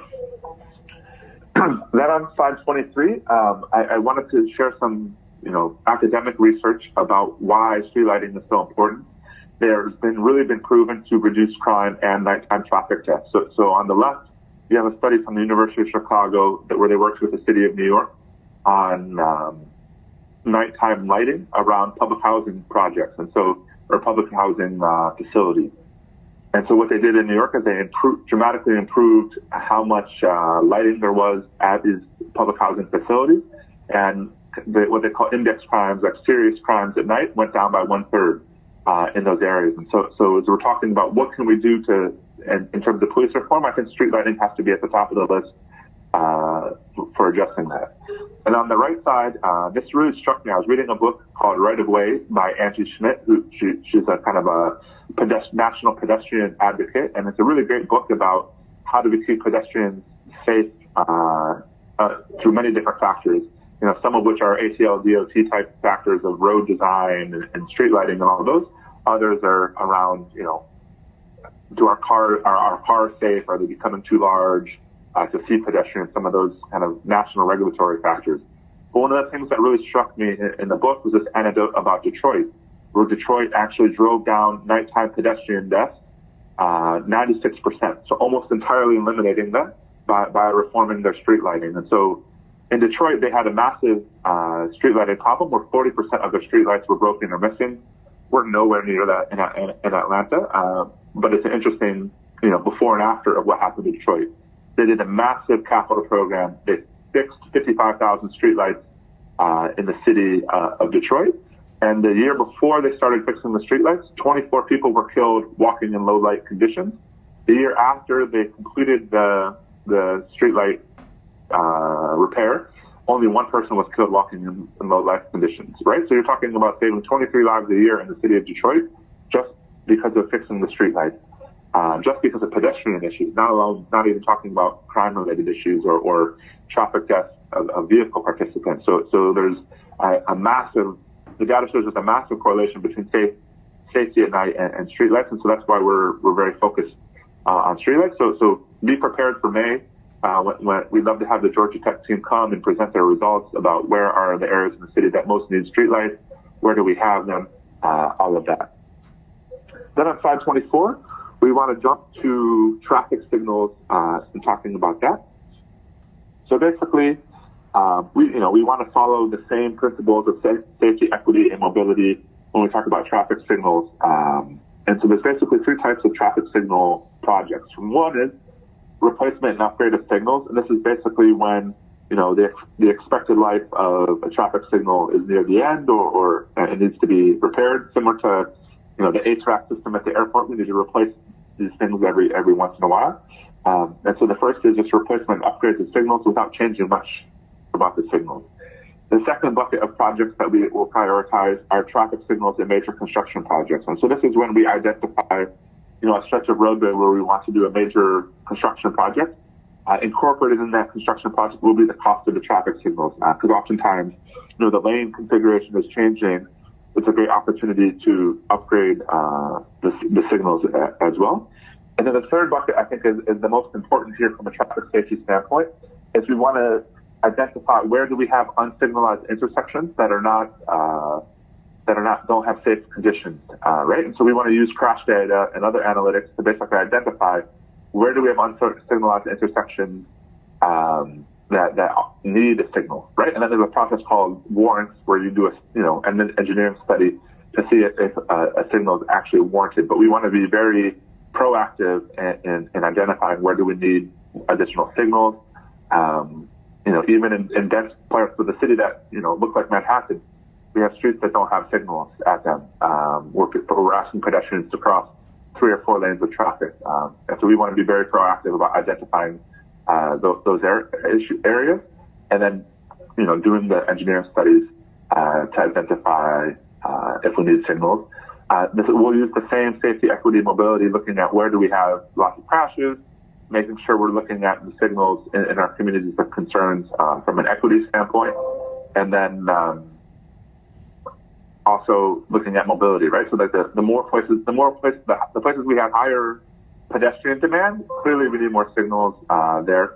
And obviously sometimes it's not as popular to talk about, but sometimes we need to remove signals as well. If it's not appropriate, maybe a 4-way stop is more appropriate. For example, if the traffic conditions are right. So, that's not here, but we also consider when to remove signals. Then if we go to 26, our last category is trails. And this is by far the most difficult category to prioritize because there's many different issues with trails. So here our recommendation is that we do a trail master plan for the entire city of Atlanta. So typically the way trails have happened in Atlanta is, different outside groups advocate for their trails, whether it's, an outside nonprofit or, in the case of the Beltline, master students at Georgia Tech said, hey, this is an opportunity for a trail, major trail system and transit system in the city. And we want to be proactive as a city about how do we prioritize, where do we have trails here. And so one of the things that we are talking about with trails is developing a citywide master plan. There's a lot of issues with trails that we don't face with streets. So for instance, most of our streets already exist, right? We're not talking about building new streets. It's about renovating streets or renovating bridges, as part of our street network. But with trails, essentially blazing a new path to somewhere. So you have to be very worried about the terrain. How difficult would it be to get, rights to put the trail through if it goes through private property? How difficult is it to go up the angle of the land? And then you have a lot of things to wait of, what would be the demand for this trail, making sure that doesn't have a negative impact in terms of making that displacing people because it's an immensity. So this is an area that we think requires more study, and we think the next step would be to do a master plan for the whole city to essentially determine our own destiny around trails. So it's an important category, but a difficult one for a simple analytical prioritization. It needs to have a lot of community engagement as well on that. So that's basically our approach to developing a citywide capital plan, and the idea is in each category to prioritize the projects within those categories. One I realized one category we didn't mention was bridges. I would put that in the streets and streetscape, and that we would measure the safety of the bridge or the engineering integrity of the bridge in terms of the urgency of replacing them. But that would fall in the streets and streetscape category, kind of the road network category. So Josh, do you want to keep going with your section? Yeah, sounds great, Doug. Thanks for all the great information there. We've said before that we truly believe that the data exists. Now we have to learn how to compile it and use it for decision-making purposes. And that was a similar exercise we went through on the Renew T-SPLOST side, which actually used to be its own presentation. But in the interest of time today, I'm going to touch on two slides, which I think are the most important. We make these reports available to anyone who wants them. But if we jump to slide 29, keeping in mind that the T-SPLOST program is like a small business. We're monitoring those collections. We're projecting what things look like from a revenue perspective. And so you can see on the far right-hand side of slide 29, the COVID dip. Now we're recovering. And so we had projected about a $5 million shortfall. That shortfall is no longer being projected. We're projecting essentially to make it to our goal. And so, but we're gonna keep a close eye on this. And I tell people that moving forward, sort of the magic number is 4. That if our monthly T-SPLOST revenue is $4 million or higher, we're going to be just fine. So you can see starting back in July, really, we started creeping back over that $4 million mark. And so I was cautiously optimistic through the spring and summer. I'm much more optimistic today. So that's important. We want to be projecting that revenue on a monthly basis, and we do, and it's improving. And so we're happy about that. I would jump to wrap this piece up to slide 32. And so this is a cash flow report that we do. The most important thing, I believe, on this slide is actually at the header, where you can see the budget, the funding committed, and most importantly, that next to last box, the XPI of 0.92. Now, we ideally want to be at 1 or above. There are two things driving this right now that I want to share. The first is, due to the pandemic, we actually slowed down our burn rate on projects because we just weren't sure how it was going to end up for us. And so there was an intentional slowing down that was revenue driven. And then having to rebid Cascade has changed that schedule. But I'll share that both Cascade and the CABAV are back in procurement.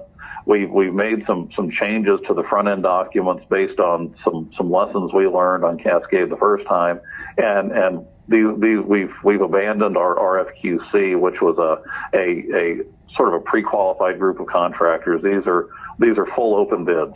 So we encourage any contractors who are listening to take a close look at that. These are both excellent projects, and we want as much participation as we can possibly get. So moving to slide 33, it's a difficult time in the winter to be doing construction. I've found in my career that it's either too cold to work, to pave, or when it's warm enough, it rains. But even through the kind of the holiday season, we've been able to put down over 2,000 tons of asphalt, which has impacted about three lane miles of street, another 1,500 feet of sidewalk. And so we continue to work and make the best of the good weather days that we have. And so we anticipate a slight slowdown in productivity, which has been good. Not the good slowdown, but we've been able to help other departments with items that have popped up. So we always want to be in a position to provide support. And so really hats off to our team for adjusting to a variable workload. So lastly, in the what's next category, slide 34, you can see from slide 35 that we're looking at continuing down to create project lists, prioritize project lists.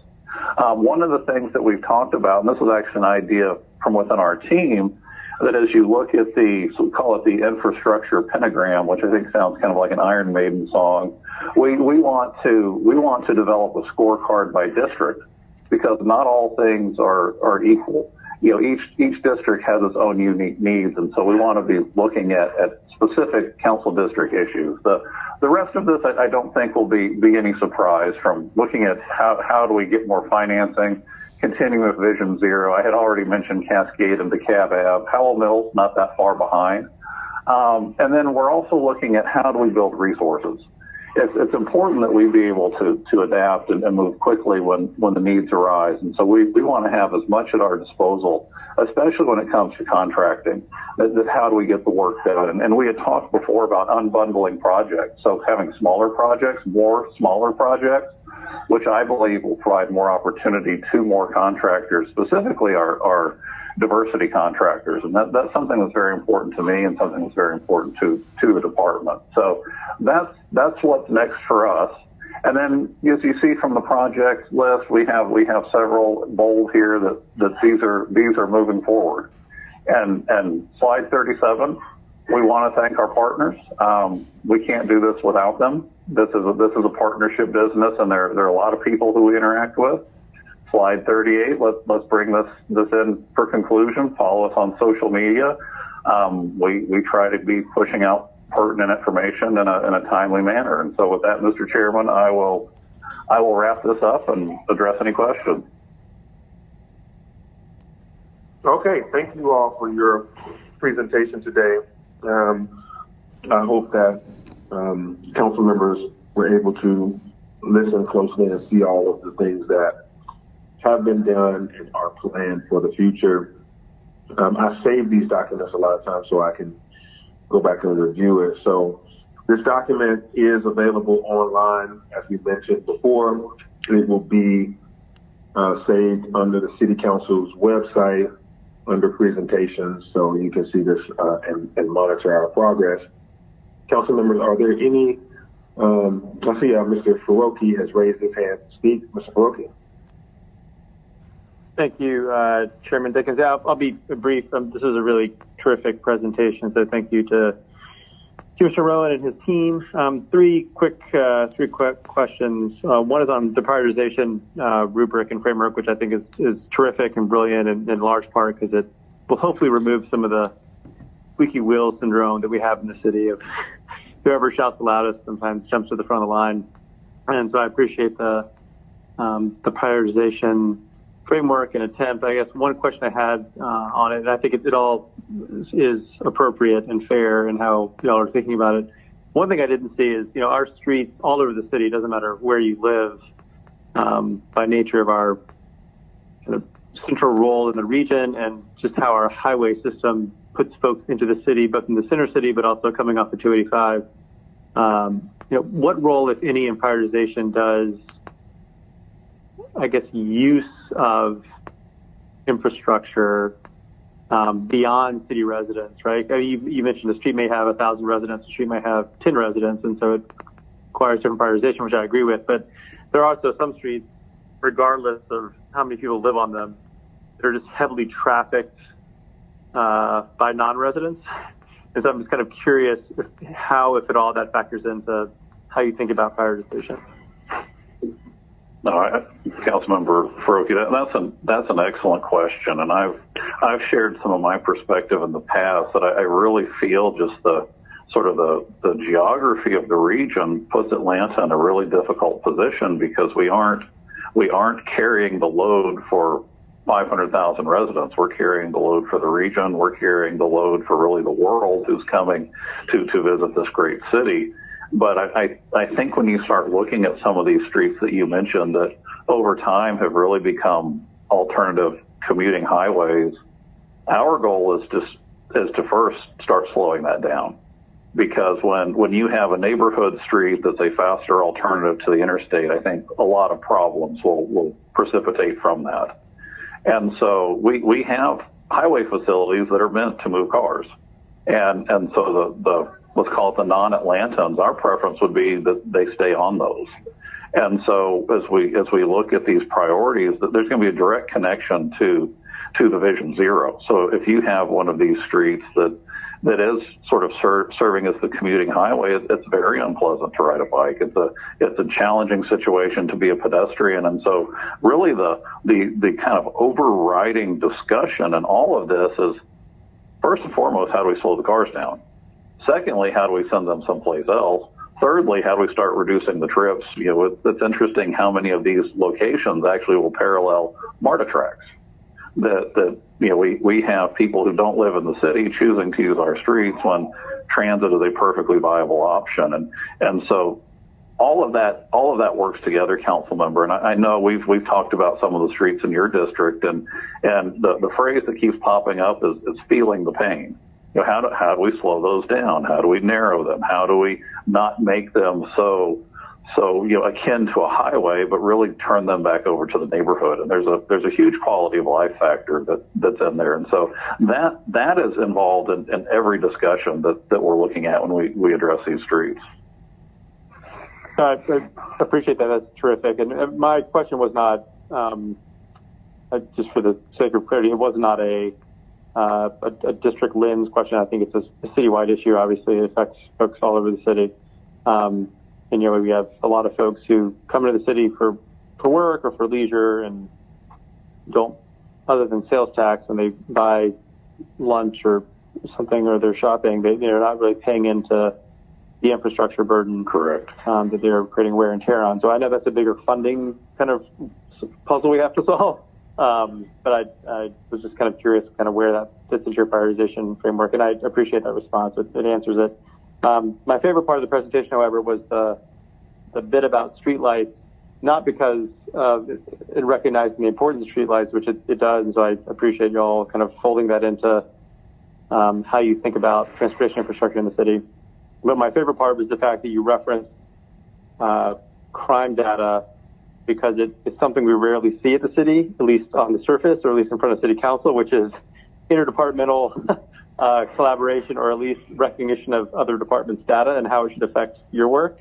And so I really, that was a breath of fresh air.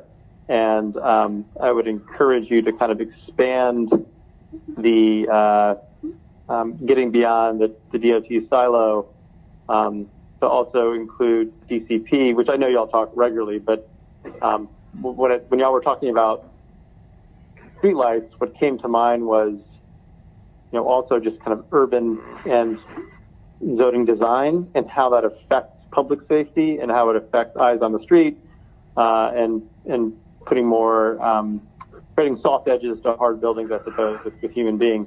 And so I just want to say thank you for taking that angle on the streetlight conversation, and I would hope that there's other departmental learnings we can weave into transportation and vice versa. The other departments should be learning from the transportation data y'all are collecting. That's just an observation. A question on the streetlights, though.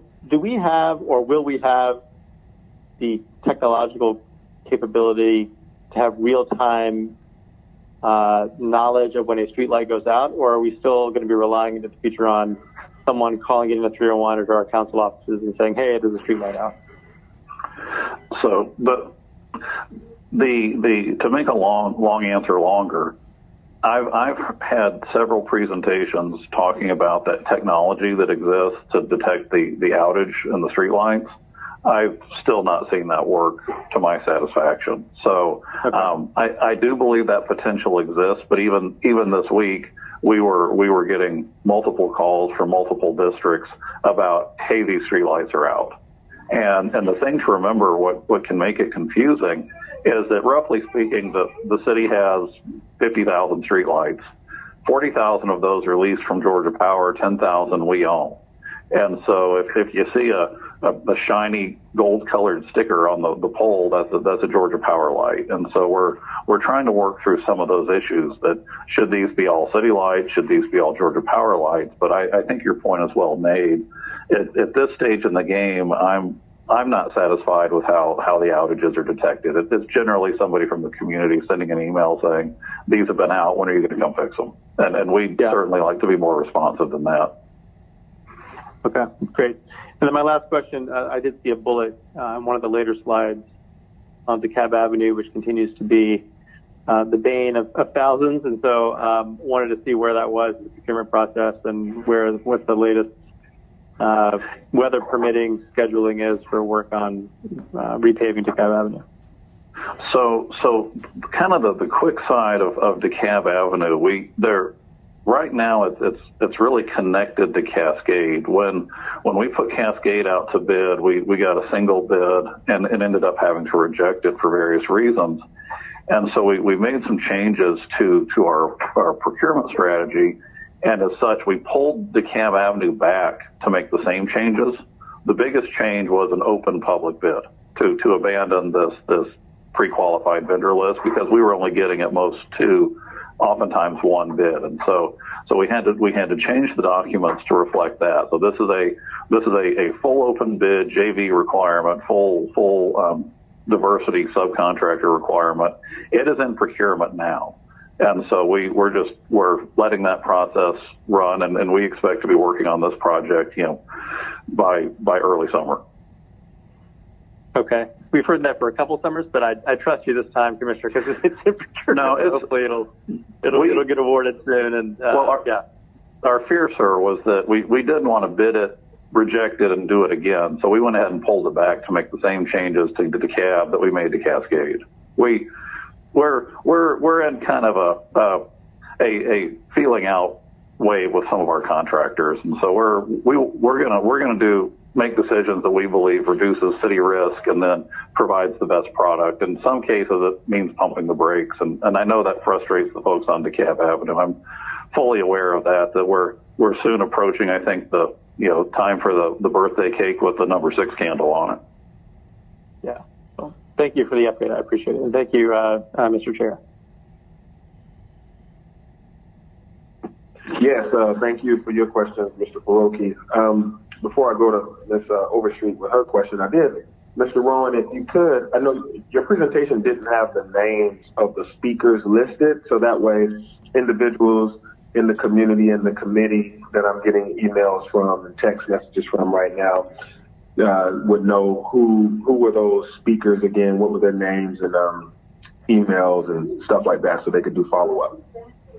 Oh, sure. So the Vision Zero is Betty Smoot Madison, and the deputy commissioner for planning and strategy is Doug Nagy.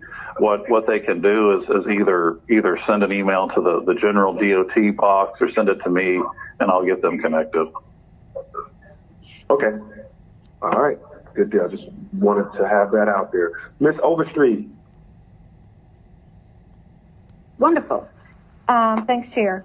A couple things. So I'm going to go, because I thought the presentation was fantastic, I'm going to go good, bad, and back to good, because I just first want to thank you for the shout out and the acknowledgement over with, my district challenges. And I do feel like you all are listening and you hear me and you understand, what is really needed. And from the presentation, I echo Councilmember Faroki. I love the lens of looking at it from a very practical point and involving other departments, because we all know that transportation touches all of the departments. Like, transportation is life. So, immediately when you start speaking about how streetlights could make a difference in our crime levels, that's so relevant for just right now, that we know as a city, this is something that we need to prioritize. So I did like all of the aspects of the presentation. So I definitely want you to know that I took it all in. I'm also going to save this one for sure so that I can go back and referenced it over and over again. So Cascade, and I know that you spoke about how you're putting out the bid again and changing the way the bid is done. I am so frustrated, and you know this, but it floors me that as a city, we are begging people to do this work, and we don't have to. We're the place where if contractors aren't bidding on all projects, then we need new contractors. So perhaps if you're having trouble finding contractors to bid on projects and they're cherry picking and deciding on what to and not to do, we can make it so that all of the bids are not available to everyone if they're not available to bid for most projects. We can put a percentage on it. And this has to, we really need to make sure that we're not asking, because this is the same conversation we've had since like October. And so we still don't even have a bid on work that's ready to go and funded. And we're doing a public ask for it. And I don't know. I just find that mind blowing. And it just feels like we have leverage to do something about that. We need new contractors. Whatever it takes for us to get reliable, proven contractors bidding on all of the bids is what we need to do. And so we need to look into what that process looks like, because we shouldn't be having this conversation as a city. So that's my thought on that. Campbellton Road. Campbellton is in disrepair. It hasn't been resurfaced since 1993, and it looks like it. So, I've spoken about this too. We've got to get it done. We have to do something with Campbellton Road. It's really bad. Like, I believe we had maybe 40 potholes filled in the last 2 weeks, and I've received pictures, and I drive it often actually, and I really want us to come up with a plan for Campbellton Road. And I know Campbellton Road has a bright future with more MARTA, and that we're working on all of these things, but we have to live here in the meantime. So I did see, and hear where you were speaking of it, and that it's on the radar, but it's a problem on our day-to-day, and we've got to do something about that. But in general, I think that what you and your team are doing is just what the city needs in general. I do. I love the way you're approaching all of our concerns. You're very hands-on, accessible.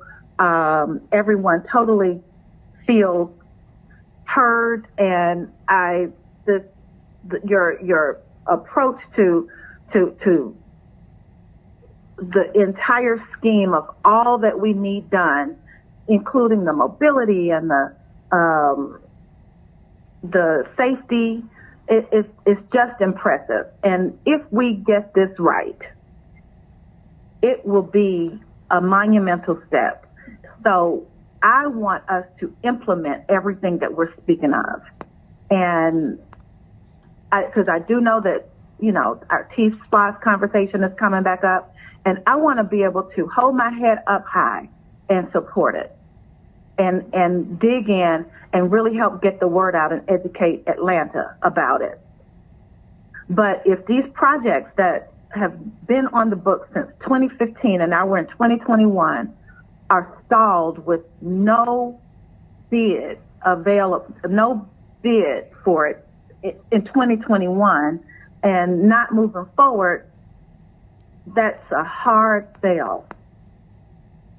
that's like our hiccup, and we are doing too well to have this hiccup. So, thank you for all that you guys are doing. I do feel that we're headed in the right direction. I just, I'm always going to push us more because that's what we are, and that's how we can do it, and I know we can. So thank you again for all that you're doing. And your entire team, great presentation. Yes, ma'am. Thank you. All right. Thank you, Ms. Overstreet. Next, we have Antonio Brown. Mr. Brown. Thank you. Thank you so much, Mr. Chair. And Commissioner Rowan, you know how much of a fan I am of you, your leadership, your entire department. You have done an incredible job of shaping this new department and truly educating and informing our community, our council members, our colleagues, just how things operate. From transportation to infrastructure, you all have continued, and I think my colleagues would all agree, continue to push the boundaries and perception of this department and what it could be. So I'm grateful, and I do have a few questions for you, and they kind of go back to some of the points you made early on before starting the presentation.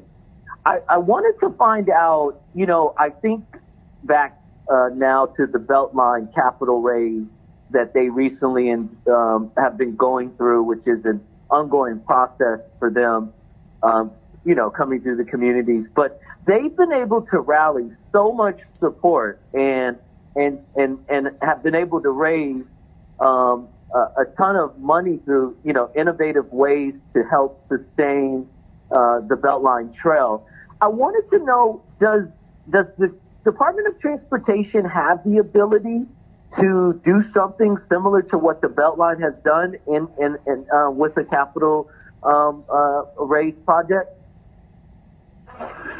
So, Councilmember Brown, I can't speak to the legality of it. I can speak to my experience during my career. You have projects like trails or the Beltline that seem to score well in the philanthropic world. You have organizations that are created for the purpose of building these facilities. I had one client as a consultant who tried to do this for basic infrastructure work, and it went nowhere. But I do think your point's well made, because one of the opportunities that we're going to be vetting is the path of P3, public-private partnership. There are opportunities that exist for private equity to be funding infrastructure. It's not really happened at the municipal level. Most states have done this. And so we want to be investigating just what does that look like. I don't really have a good answer for you today, but in that innovative finance box from the work session, one of the items was P3. And I do believe that could be a game changer for the city, but admittedly we have a little more homework to do on that one.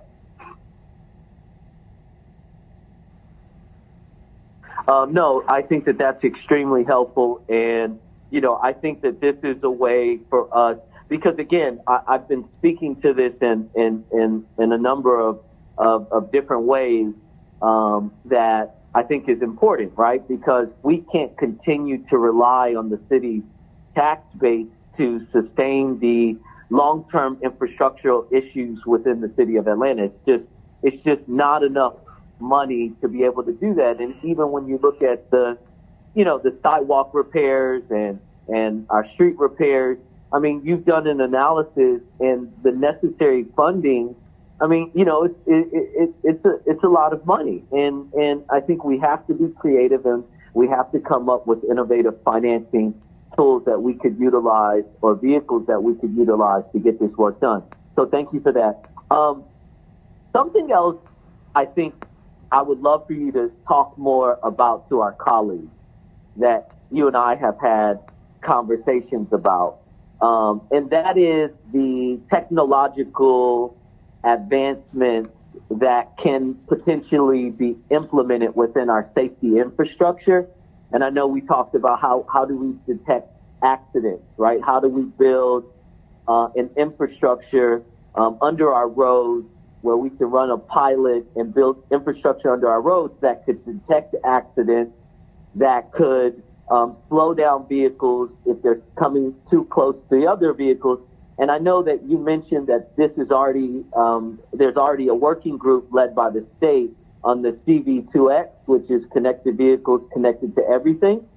Can you speak a little bit about this to our colleagues on council, just so that if they're not aware of it, they can become aware of it, and then just speak to the future of infrastructure advances to keep our roads and streets safer?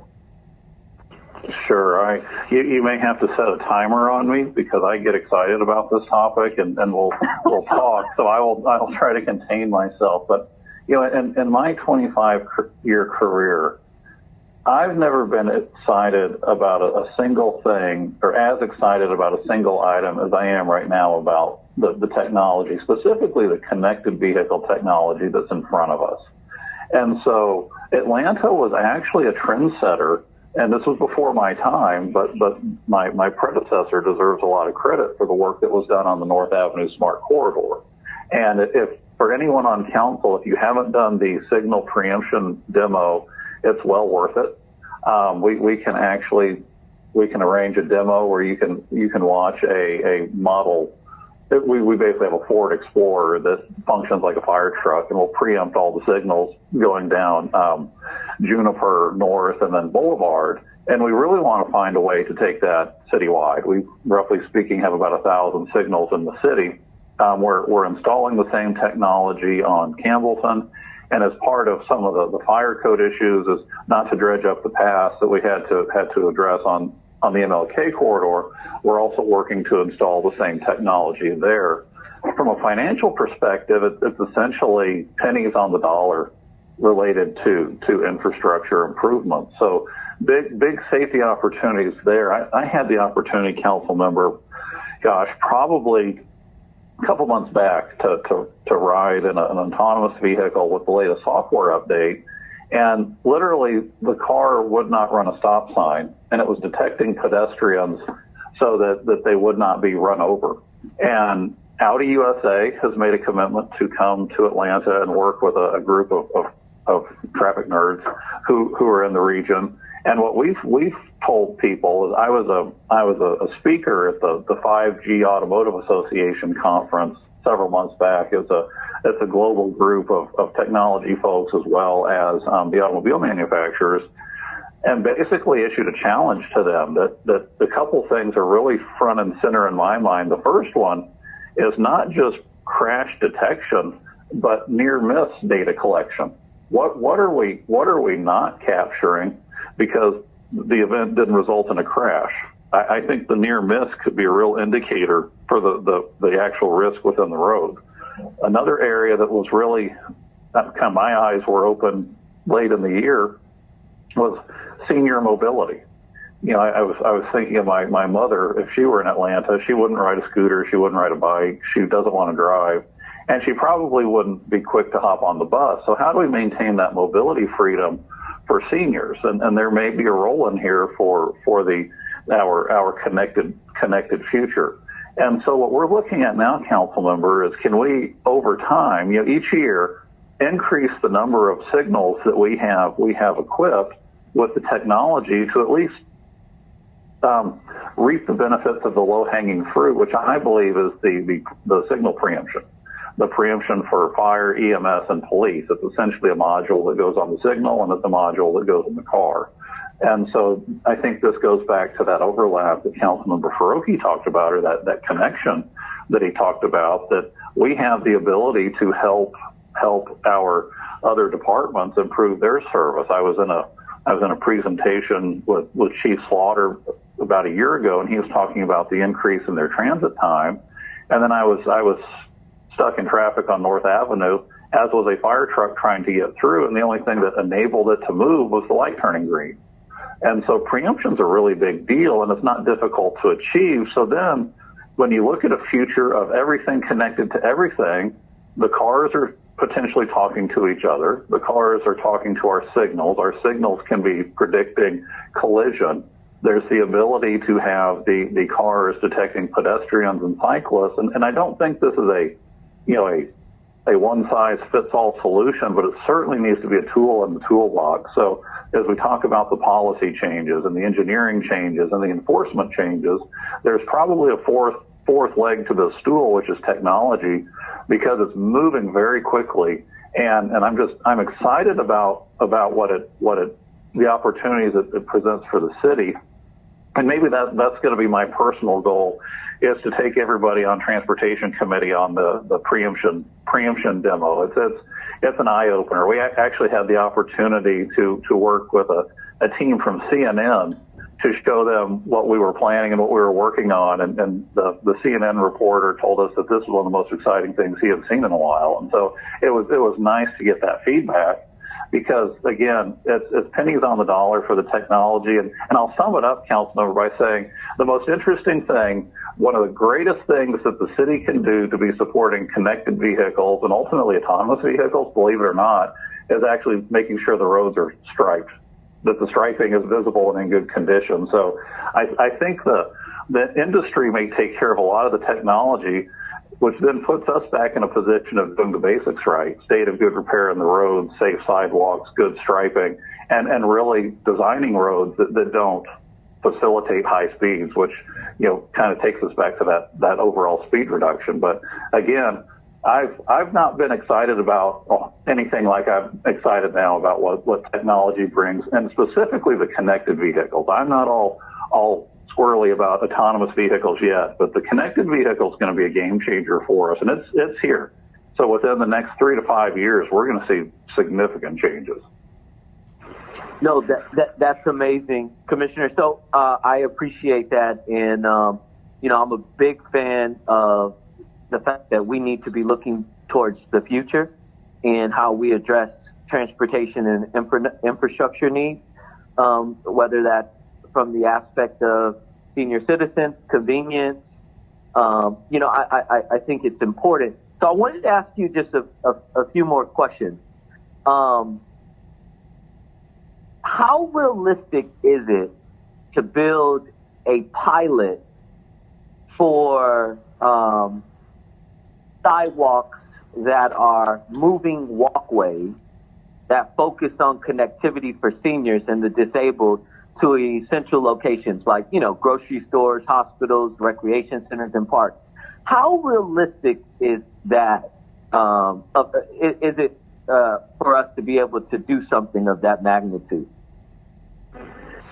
I have two initial thoughts to that, Councilmember Brown. The first is really taking a hard look at what we're connecting. I will readily admit I've not installed any moving walkways in my career, but I think about distance being an issue, distance, and then rain and the elements.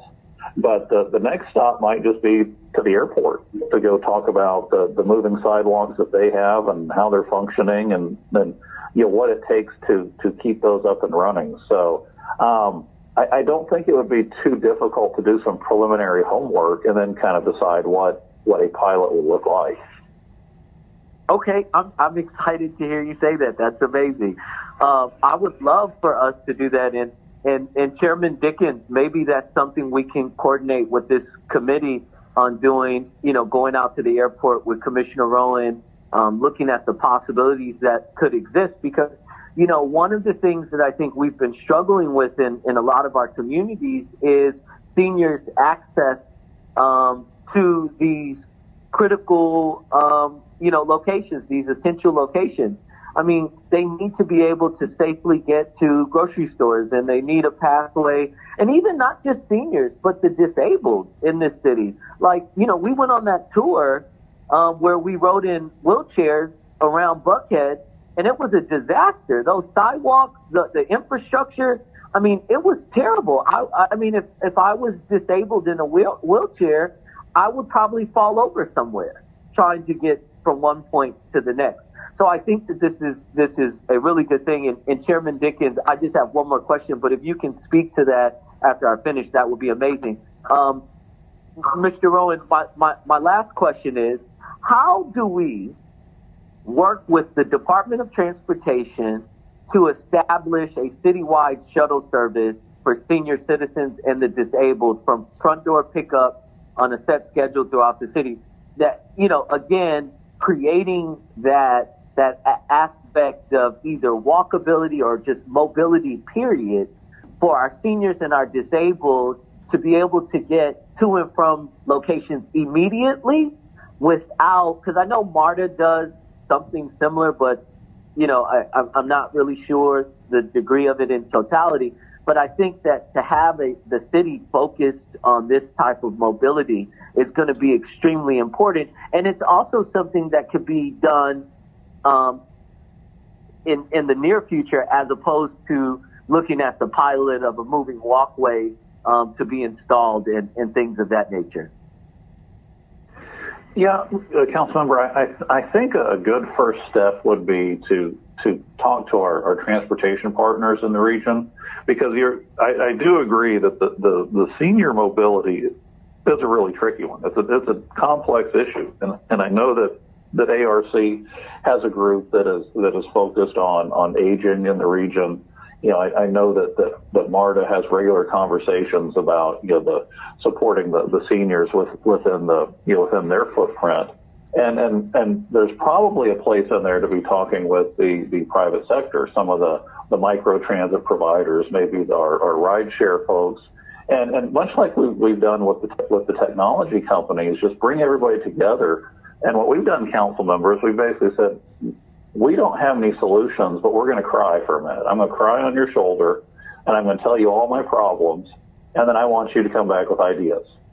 And so it could be very similar to how you know, what we're talking about for North Avenue 2021, where we're not going to come forward with proposed solutions. We're just going to tell you the problems we want to have solved, and then challenge industry to come bring those solutions, because I think there's a market there. I don't know how to seize upon that or capitalize on it, but I think we have enough people in the region all looking at this in our own, you know, from our own perspective, that a coming together of those perspectives would be a good first step. I would love that, Commissioner Rowan. Thank you again for your innovation, you know, for your inability to allow fear to stop you from being able to look into the future and the possibilities that exist to help us build on our city infrastructure. So I'm grateful for your leadership and your entire team again. And Mr. Chair, I'll yield back to you. Yes, thank you, Mr. Brown, for your questions. And also, yes, I'd be interested in taking that, you know, going with you and Mr. Rowan and anyone else. As you mentioned, to do a tour, a visit. So, yeah, that always helps to see it together. So that is all that I see. I see no other speakers. Mr. Ron, did you have any final words before we close out your presentation and the meeting?